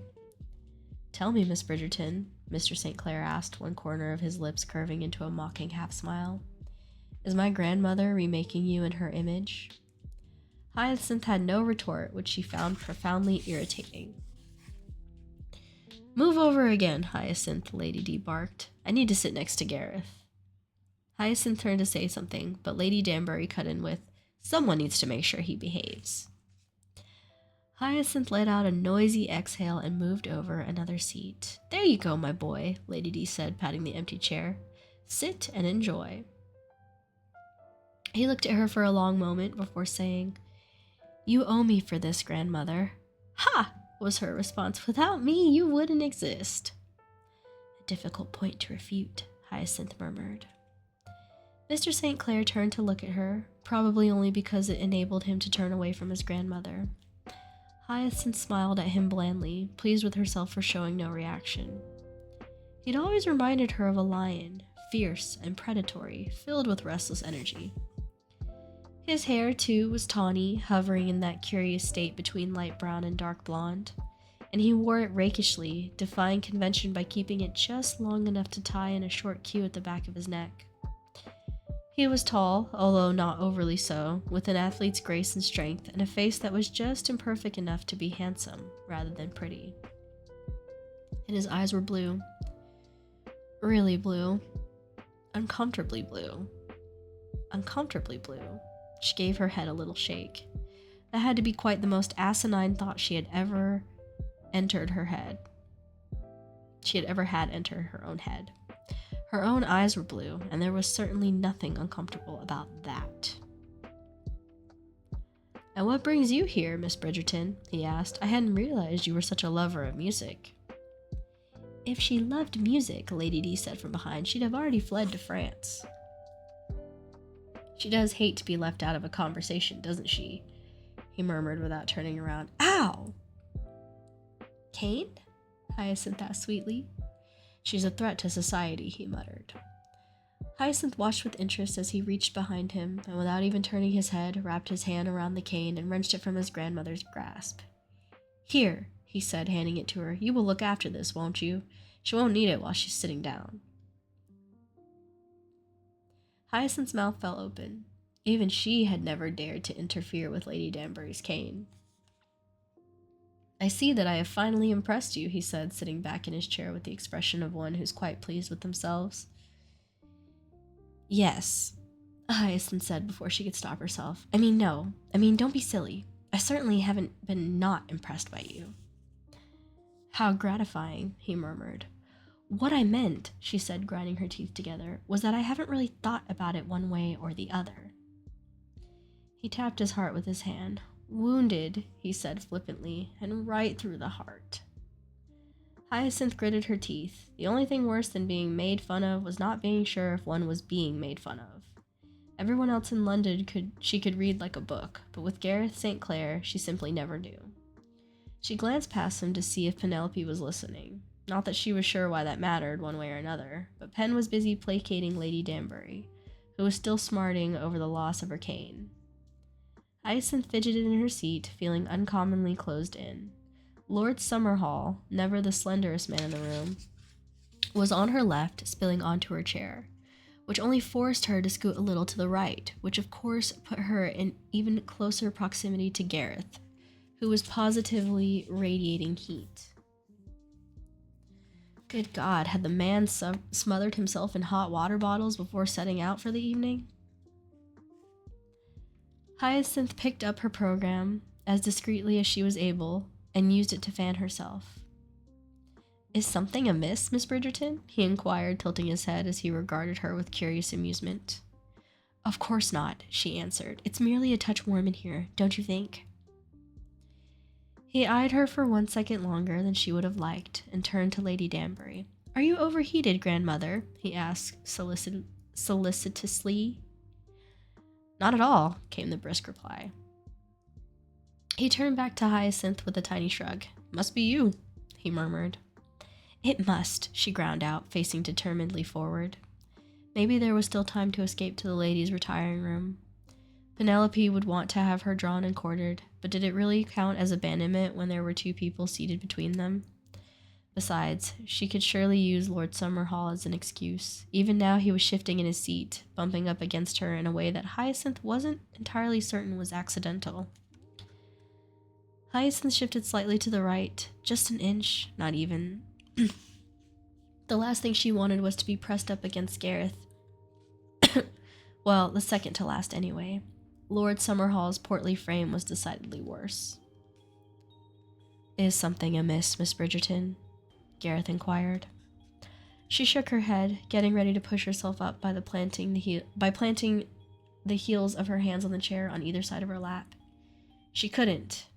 Clap. Clap, clap, clap. Hyacinth nearly groaned. It was one of the ladies, Smythe Smith, signaling that the concert was about to begin. She lost her moment of opportunity. There was no way she could depart politely now. But at least she could take some solace in the fact that she wasn't the only miserable soul. Just as Mrs. Smythe Smith lifted their bows to strike their instruments, she heard Gareth let out a very quiet groan, followed by a heartfelt, "God help us all." And that is the end of chapter 1. Whew.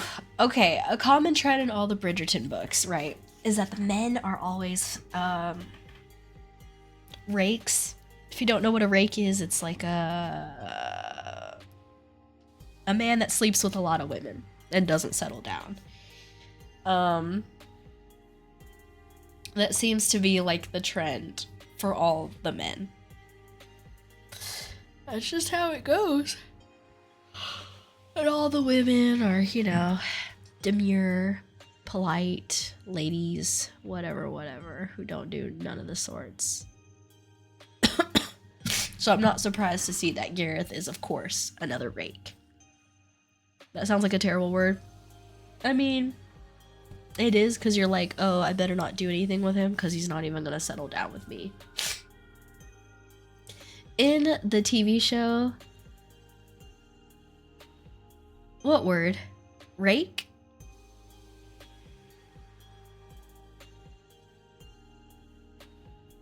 Fake?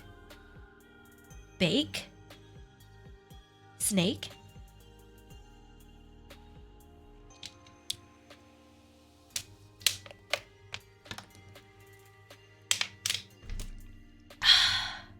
So, what do you call it? In the TV show, Lady Danbury is always like, "Mr. Bridgerton, I am here for the ton, and I do believe, I suspect something dubious is occurring." That's how Lady Danbury talks, and it's taking a lot of me to not mock her voice, because it's always like that. She always talks like that, I don't think that would be in best interest of the ton. Like, that's how she talks. It's very grand, very over the top. And so when I read her, that's how I want to do it. But I'm trying to not be ridiculous. I don't know how much I can keep it up, so I don't want to start doing it and then stop. But that's how she talks. Mr. Owl. Do it, go full method. I'll try, but that is really how Lady Danbury talks. In the show, Lady Danbury does not have a grandson, and if she does, they haven't introduced it. So I'm really excited to, or I guess to read about that on here. That's kind of cool. What else can I say? I don't really know a lot about Hyacinth. In the TV show, she's still kind of a young girl, so she's hardly brought up. So it is kind of interesting, too, to kind of get more of her character. I guess she does seem kind of like a know-it-all. She's your favorite? The grandma? Lady Danbury? Mr. Bridgerton. Like that. That's how she talks. So, has anyone seen my grandson? Like, that's how I would have read her. So I'm enjoying yeah, I like Lady Danbury. She's one of my favorites. Okay, I will read till 9:30 or until I finish this next chapter, whichever one comes first. So yeah, let's just let's get into this next chapter. I mean, I think we all know how this is gonna go, right? Considering on how I read the back, it's pretty obvious Hyacinth and Gareth are gonna end up together, so. But I'm looking forward to seeing how they fall in love, right? And nobody does yearning and great love confessions like Julia Quinn in the Bridgerton series. I love the yearning, so. Here we go. Chapter 2. 30 minutes later, and somewhere not too far away, a small dog is howling in agony. Unfortunately, no one can hear him over the din. There was only one person in the world for whom Gareth would sit politely and listen to really bad music, and Grandmother Danbury happened to be it. Never again, he whispered in her ear, as something that might have been Mozart assaulted his ears. This after something that might have been Haydn, which had followed something that might have been Handel. "You're not sitting politely," she whispered back. "We could have sat in the back. And missed all the fun?" How could anyone term a Smythe Smith musicale fun? Was beyond him. Oh, how anyone could term a Smythe Smith musicale fun was beyond him. But his grandmother had what could only be termed a morbid love for the annual affair. I'm sorry, y'all. As usual, 4 Smythe Smith girls were seated on a small dais, 2 with violins, 1 with the cello, and 1 at the pianoforte, and the noise they were making was so discordant as to be almost impressive. Almost. "It's a good thing I love you," he said over his shoulder. "Ha!" came her reply, no less truculent for its whisper tone. "It's a good thing I love you." And then, thank God, it was over, and the girls were nodding and making their curtsies, 3 of them looking quite pleased with themselves, and the one on the cello, looking as if she might like to hurl herself through a window. Gareth turned when he heard his grandmother sigh. She was shaking her head and looking uncharacteristically sympathetic. The Smythe Smith girls were notorious in London, and each performance was somehow inexplicably worse than the last year. Just when one thought there was no possible way to make a deeper mockery of Mozart, a new set of Smythe Smith cousins appeared on the scene and proved that yes, it could be done. But they were nice girls, or so he'd been told, and his grandmother, in one of her rare fits of unabashed kindness, insisted that someone had to sit in the front row and clap because, as she put it, 3 of them couldn't tell an elephant from a flute, but there's always one who is ready to melt in misery. And apparently Grandmother Danbury, who thought nothing of telling a duke that he hadn't the sense of a gnat, found it vitally important to clap for the one Smythe Smith girl in each generation whose ear wasn't made of tin. They all stood to applaud, although he suspected his grandmother did so only to have an excuse to retrieve her cane, which Hyacinth Bridgerton had handed over with no protest whatsoever. "Traitor," he murmured over his shoulder. "They're your toes," she replied. He cracked a smile despite himself. He had never met anyone quite like Hyacinth. She was vaguely amusing, vaguely annoying, but one couldn't help but admire her wit. Hyacinth, he reflected, had an interesting and a unique reputation among London socialites. She was the youngest of the Bridgerton siblings, famously named in alphabetical order A through H, and she was, in theory at least, and for those who cared about such things, considered a rather good catch for matrimony. She had never been involved, even tangentially, in a scandal, and her family and connections were beyond compare. She was quite pretty, in wholesome, unexotic way, with thick chestnut hair and blue eyes that did little to hide her shrewdness. And perhaps, most importantly, Gareth thought with a touch of the cynic, it was whispered that her eldest brother, Lord Bridgerton, had increased her dowry last year, after Hyacinth had completed her third London season without an acceptable proposal of marriage. But when he had inquired about her, not of course because he was interested, rather he wanted to learn more about this young lady who seemed to enjoy spending a great deal of time with his grandmother, his friends had all shuddered. "Hyacinth Bridgerton," one had echoed. "Surely not to marry. You must be mad." Another had called her terrifying. No one actually seemed to dislike her. There was a certain charm to her that kept her in everyone's good graces, but the consensus was that she was best in small doses. "Men don't like women who are more intelligent than they are," one of his shrewder friends had commented, and Hyacinth Bridgerton isn't the sort to feign stupidity. She was, Gareth had thought on more than one occasion, a younger version of his grandmother. And while there was no one in the world he adored more than his grandmother, as far as he was concerned, the world only needed one of her. "Aren't you glad you came?" the elderly lady in question asked, her voice carrying quite well over the applause. No one ever clapped as loudly as the Smythe-Smith audience. They were always so glad that it was over. "Never again," Gareth said firmly. "Of course not," his grandmother said, with just the right touch of condescension to show that she was lying through her teeth. He turned and looked her squarely in the eye. "You will have to find someone else to accompany you next year." "I wouldn't dream of asking you again," Grandmother Danbury said. "You're lying." "A terrible thing to say to your beloved grandmother." She leaned slightly forward. "How did you know?" He glanced at the cane, dormant in her hand. "You haven't waved that thing through the air once since you tricked Miss Bridgerton into returning it," he said. "Nonsense," she said. "Miss Bridgerton is too sharp to be tricked, aren't you, Hyacinth?" Hyacinth shifted forward so that she could see past him to the Countess. "I beg your pardon?" "Just say yes," Grandmother Danbury said. "It will vex him." "Yes, of course then," she said, smiling.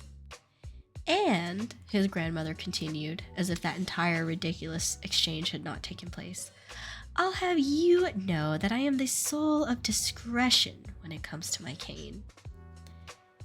Gareth gave her a look. "It's a wonder I still have my feet." "It's a wonder you still have your ears, my dear boy," she said with lofty disdain. "I will take that away again," he warned. "No, you won't," she replied with a cackle. "I'm leaving with Penelope to find a glass of lemonade. You keep Hyacinth company." He watched her go, then turned back to Hyacinth, who was glancing about the room with slightly narrowed eyes. "Who are you looking for?" he asked. "No one in particular, just examining the scene." He looked at her curiously. "Do you always sound like a detective?" "Only when it suits me," she said with a shrug. "I like to know what is going on." "And is anything going on?" he queried. "No." Her eyes narrowed again as she watched two people in a heated discussion in the far corner. "But you never know." He fought the urge to shake his head. She was the strangest woman. He glanced at the stage. "Are we safe?" She finally turned back. her blue eyes meeting his with uncommon directness. Do you mean is it over? Yes. Her brow furrowed, and in that moment, Gareth realizes that she had the slightest smattering of freckles on her nose. I think so. I've never known them to hold an intermission before. Thank God, he said with great feeling. Why do they do it? The Smythe Smiths, you mean? Yes. For a moment, she remained silent, then she just shook her head and said, I don't know. One would think... Whatever she'd been about to say, she thought the better of it. Never mind, he said. Tell me, he urged, rather surprised by how curious he was. It was nothing, she said.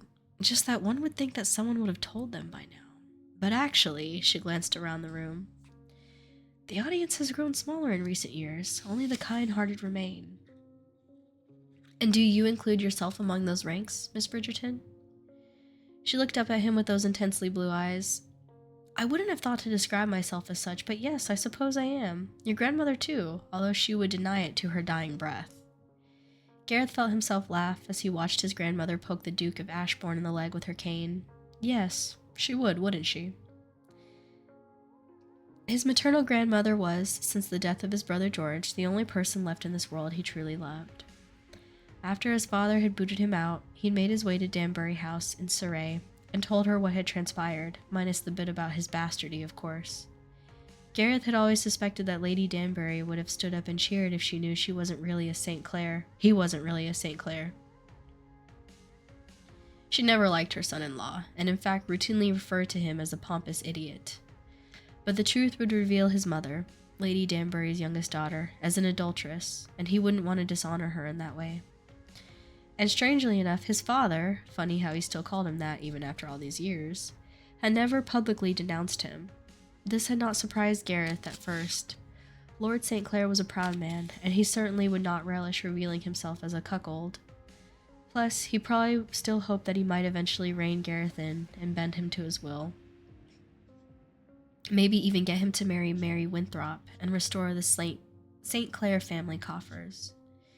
But George had contracted some sort of wasting disease at the age of 27, and by 30, he was dead, without a son, which had made Gareth the St. Clair heir and left him, quite simply, stuck. For the past 11 months, it seemed he had done nothing but wait.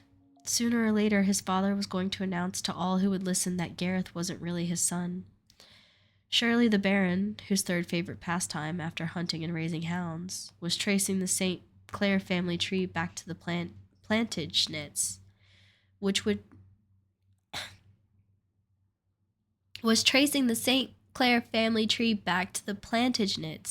would not countenance his title going to a bastard of uncertain blood.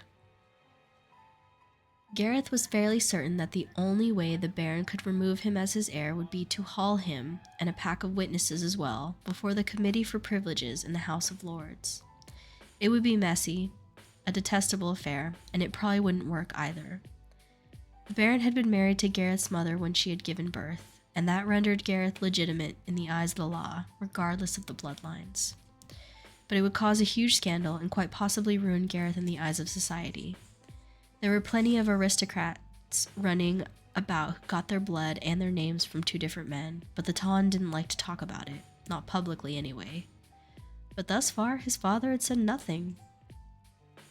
Half the time, Gareth wondered if the Baron kept his silence just to torture him. Gareth glanced across the room at his grandmother, who was accepting a glass of lemonade from Penelope Bridgerton, whom she'd somehow coerced into waiting on her hand and foot. Agatha, who was most usually described as crotchety, and that was by the people who held her in some affection. She was a lioness among the Ton, fearless in her words and willing to poke fun at the most august of personages, and even occasionally herself. But for all her acerbic ways, she was famously loyal to the one she loved, and Gareth knew he ranked at the top of that list. When he'd gone to her and told her that his father had turned him out, she'd been livid, but she never attempted to use her power as countess to force Lord St. Clair to take his son back. Ha! His grandmother had said, I'd rather keep you myself. And she had. She'd paid for Gareth's expenses at Cambridge, and when he'd graduated, she had informed him that his mother had left him a small bequest. Gareth hadn't been aware that she'd had any money of her own, but Lady Danbury had just twisted her lips and said, "Do you really think I'd let that idiot have complete control of her money? I wrote the marriage settlement, you know." Gareth didn't doubt it for an instant. His inheritance gave him a small income, which funded a very small suite of apartments, and Gareth was able to support himself. Not lavishly, but well enough to make him feel he wasn't a complete wastrel, which he was surprised to realize mattered more to him than he would have thought. This uncharacteristic sense of responsibility was probably a good thing too, since when he did assume the St. Clair title, he was going to inherit a mountain of debt along with it. The Baron had obviously been lying when he told Gareth that they would lose everything. That wasn't entailed if he didn't marry Mary. But still, it was clear that the St. Clair fortune was meager at best. Furthermore, Lord St. Clair didn't appear to be managing the family finances any better than he had when he tried to force Gareth into marriage. If anything, he seemed to be systematically running the estates into the ground. It was the one thing that made Gareth wonder if perhaps the Baron didn't intend to denounce him. Surely the ultimate revenge would be to leave his false son riddled with debt. And Gareth knew with every fiber of his being that the Baron wished him no happiness. Gareth didn't bother with most town functions, but London wasn't such a large city, socially speaking, and he couldn't always manage to avoid his father completely, and Lord St. Clair never made any effort to hide his enmity. As for Gareth, well, he wasn't much better at keeping his feelings to himself. He always seemed to slip into his old ways, doing something deliberately provoking, just to make the Baron angry. The last time they found themselves in each other's company, Gareth had laughed too loudly that danced far too closely with a notoriously merry widow. Lord St. Clair had turned very red in the face and hissed something about Gareth being no better than he should be. Gareth hadn't exactly been certain to what his father had been referring, and the Baron had been drunk in any case, but it had left him with one powerful certainty. Eventually, the other shoe was going to drop. When Gareth least expected it, or perhaps, now that he'd grown so suspicious, precisely when he most suspected it. But as soon as Gareth attempted to make a change in his life, to move forward, to move up, that was when the Baron would make his move. Gareth was sure of it, and his world would come crashing down. "Mr. St. Clair?" Gareth blinked and turned to Hyacinth Bridgerton, whom he realized somewhat sheepishly he'd been ignoring in favor of his own thoughts. "So sorry," he murmured, giving her the slow and easy smile that seemed to work so well when he needed to placate a female. "I was wool gathering." At her dubious expression, he added, "I do think from time to time." She smiled, clearly despite herself, but he counted that as a success. The day he couldn't make a woman smile was the day he ought to just give up on life and move to the outer Hebrides. "Under normal circumstances," he said, since the occasion seemed to call for polite conversation, "I would ask you if you enjoyed the musicale, but somehow that seems cruel." She shifted slightly in her seat, which was interesting since most young ladies were trained from a very young age to hold still. Gareth found himself liking her for the better for her restless energy. He too was the sort to find himself drumming his fingers. He watched her face, waiting for her to reply, but all she did was look vaguely uncomfortable. Finally, she leaned forward and whispered, "Mr. St. Clair?" He leaned in as well, giving her a quirk of his brow. "Miss Bridgerton?" "Would you mind terribly if we took a turn about the room?" He waited just long enough to catch her motioning over her shoulder with the tiniest of nods. Lord Summerhall was wiggling slightly in his chair, and his copious form was edged right up next to Hyacinth. "Of course," Gareth said, gallantly rising to his feet. "I need to save Lord Summerhall, after all," he said once they had moved several paces away. Her eyes snapped to his face. "I beg your pardon?" "If I were a betting man, I'd lay the odds 4-1 in your favor." "You mean you're not a betting man?" "I haven't the blunt to be a betting man," he said quite honestly. "That doesn't seem to stop most men," she said pertly. "Or most women," he said with a tilt of his head. "Touché," she murmured, glancing about the room. We are a gambling people, aren't we? And what about you, Miss Bridgerton? Do you like to wager? Of course, she said, surprising him with her candor, but only when I know I will win. He chuckled. Strangely enough, I believe you. Oh, you should, she said blithely. Ask anyone who knows me. Wounded again, he said, offering a smile. I thought I knew you. She opened her mouth, then looked shocked that she didn't have a reply. Gareth took pity on her and handed her a glass of lemonade. Drink up, he murmured. You look thirsty. He chuckled as she glowered at him over the rim of her glass, which of course only made her redouble her efforts to incinerate him with her glare. There was something very amusing about Hyacinth, he decided. She was smart, very smart, but she had a certain air about her, as if she was used to always being the most intelligent person in the room. It wasn't unattractive. She was quite charming in her own way, and he imagined that she would have to have learned to speak her own mind in order to be heard at all. She was the youngest of 8, after all. But it did mean that he rather enjoyed seeing her at a loss for words. It was fun to befuddle her. Gareth didn't know why she didn't make a point of doing it more often. He watched as she set her glass down. Tell me, Mr. St. Clair, what did your grandmother say to convince you to attend? You don't believe I came of my own free will? She lifted one brow.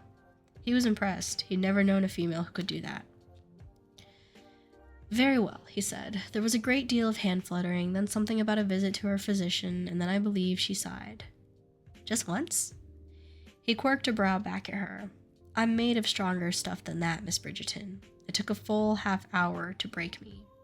She nodded. You are good. He leaned toward her and smiled. At many things, he murmured. She blushed, which pleased him, and then she said, I've been warned about men like you. I certainly hope so. She laughed. I don't think you're nearly as dangerous as you'd like to be. He tilted his head to the side. And why is that? She didn't answer right away, just caught her lower lip between her teeth as she pondered her words. You're far too kind to your grandmother, she finally said. Some would say she's too kind to me. Oh, many people say that, Hyacinth said with a shrug. He choked on his lemonade. You haven't a coy bone in your body, do you? Hyacinth glanced across the room at Penelope and Lady Danbury before turning back to him. I keep trying, but no, apparently not. I imagine it's why I'm still unmarried. He smiled. Surely not. Oh, indeed, she said, even though it was clear he was funning her. Men need to be trapped into marriage, whether they realize it or not, and I seem to be completely lacking in the ability. He grinned. You mean you're not underhanded and sly? I'm both those things, she admitted, just not subtle. No, he murmured, and she couldn't decide whether his agreement bothered her or not. But tell me, he continued, for I'm most curious. Why do you think men must be trapped into marriage? Would you willingly go to the altar? No, but see, I am affirmed. And somehow that made her feel a great deal better. Shame on you, Miss Bridgerton, he said. It's not very sporting of you to not allow me to finish my statement. She cocked her head. Did you have anything interesting to say? He smiled, and Hyacinth felt it down to her toes. I'm always interesting, he murmured. Now you're just trying to scare me. She didn't know where this was coming from, this crazy sense of daring. Hyacinth wasn't shy, and she certainly wasn't as demure as she ought to have been, but nor was she foolhardy. And Gareth was not the sort of man with whom one ought to trifle with. She was playing with fire, and she knew it, but somehow she couldn't stop herself. It was as if each statement from his lips was a dare, and she had to use her every faculty just to keep up. If this was a competition, she wanted to win. And if any of her flaws were going to prove to be fatal, this was surely it. Miss Bridgerton, he said, the devil himself couldn't scare you. She forced her eyes to meet his. That's not a compliment, is it? He lifted her hand to his lips, brushing a feather-like kiss across her knuckles. You'll have to figure that out for yourself, he murmured.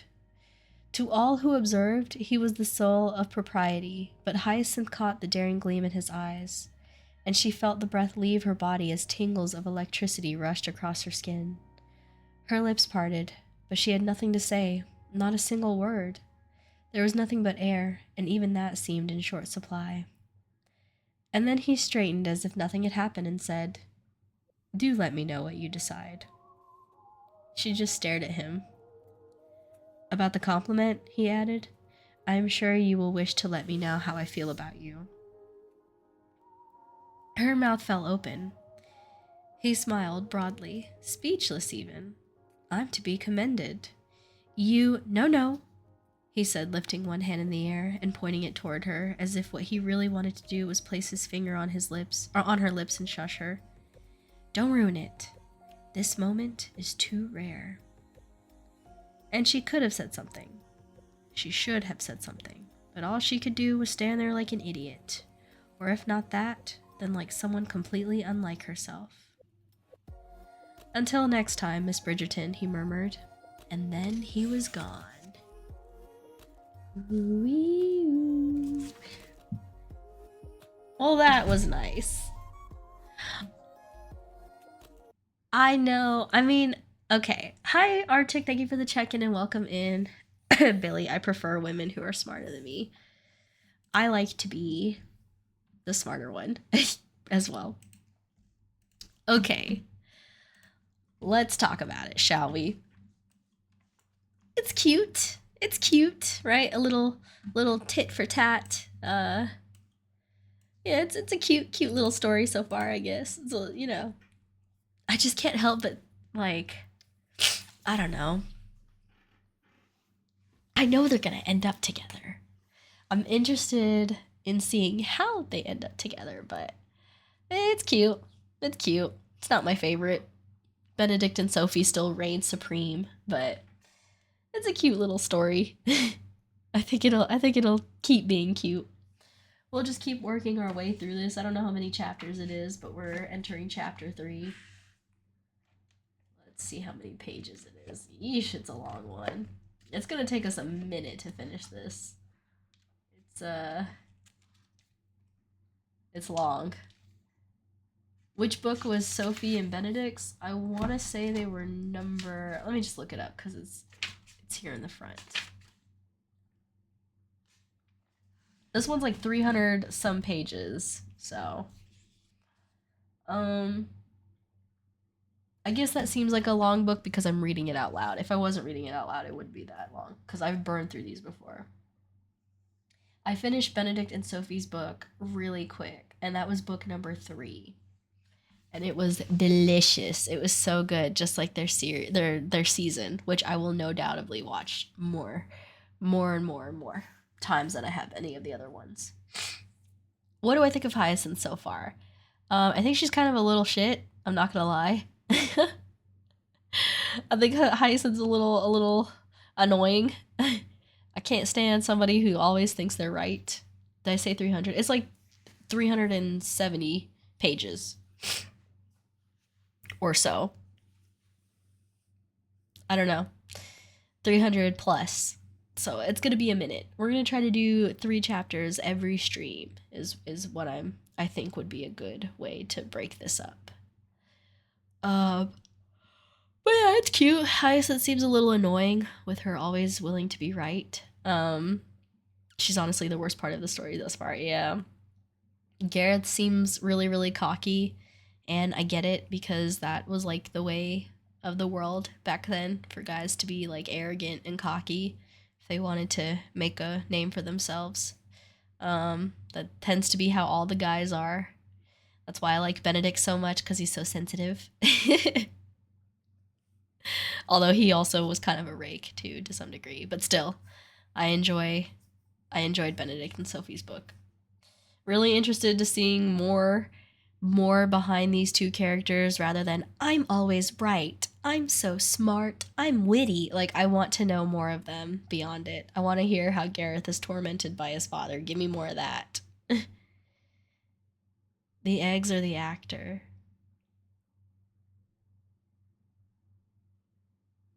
The what? Yeah, but too arrogant and cocky protagonist is a little much. Yeah, it is. It is a little much. So I'm really looking forward to peeling back these layers. I do love, though, I'm such a sucker for the, oh my gosh, like I'm swooning, you know? Oh, I don't know what you mean by the eggs. All right, guys, let's get this stream wrapped up, shall we? All good things must come to an end. And that concludes our. Do you like eggs or actors? Hi, Ald Raven. Thank you for the follow. Welcome to the honey squad. Benedict Cumberbatch or Egg Benedict? Oh my gosh. Eggs Benedict. Thank you for the stream. If you guys enjoyed this Sunday reading stream and you're enjoying the book so far, awesome. I will be doing it again next Sunday. Sundays are when I read, so, and I'm going to keep with it because I really enjoy reading and it's hard to make time for it during the week. So yeah, I apologize about the first book. I'm sure it'll get better. I will read that in my own time, probably at work. So yeah. If you're sad about the stream ending, don't be, because I'll be back here again tomorrow night. What will I be doing, you might ask? I'm not entirely sure yet, but I will figure it out. So stay tuned. I hope you guys have a wonderful night and a wonderful rest of your week if I don't see you again, but I sure hope I do. Tomorrow I officially start going into work all the time. So I don't know. I'm gonna be real with you guys. I don't know how much it's gonna impact my schedule, you know, or my life. So I don't think it shouldn't change anything. Because I did move my stream start times up earlier. If you guys remember, I used to start them at like 8:30. Now I try to start them at like 7:30. So as long as I keep with that, everything should be just fine. Because now I have to leave my house at 6 a.m. to get at work on time, which means I gotta get up at like 5:30. Anyways, guys, I hope you have a wonderful night. Thank you so much for being here with me, because you could have been anywhere, but you're here with me, and as always, I'm so grateful. I did read another book for the first 45 minutes. I did. And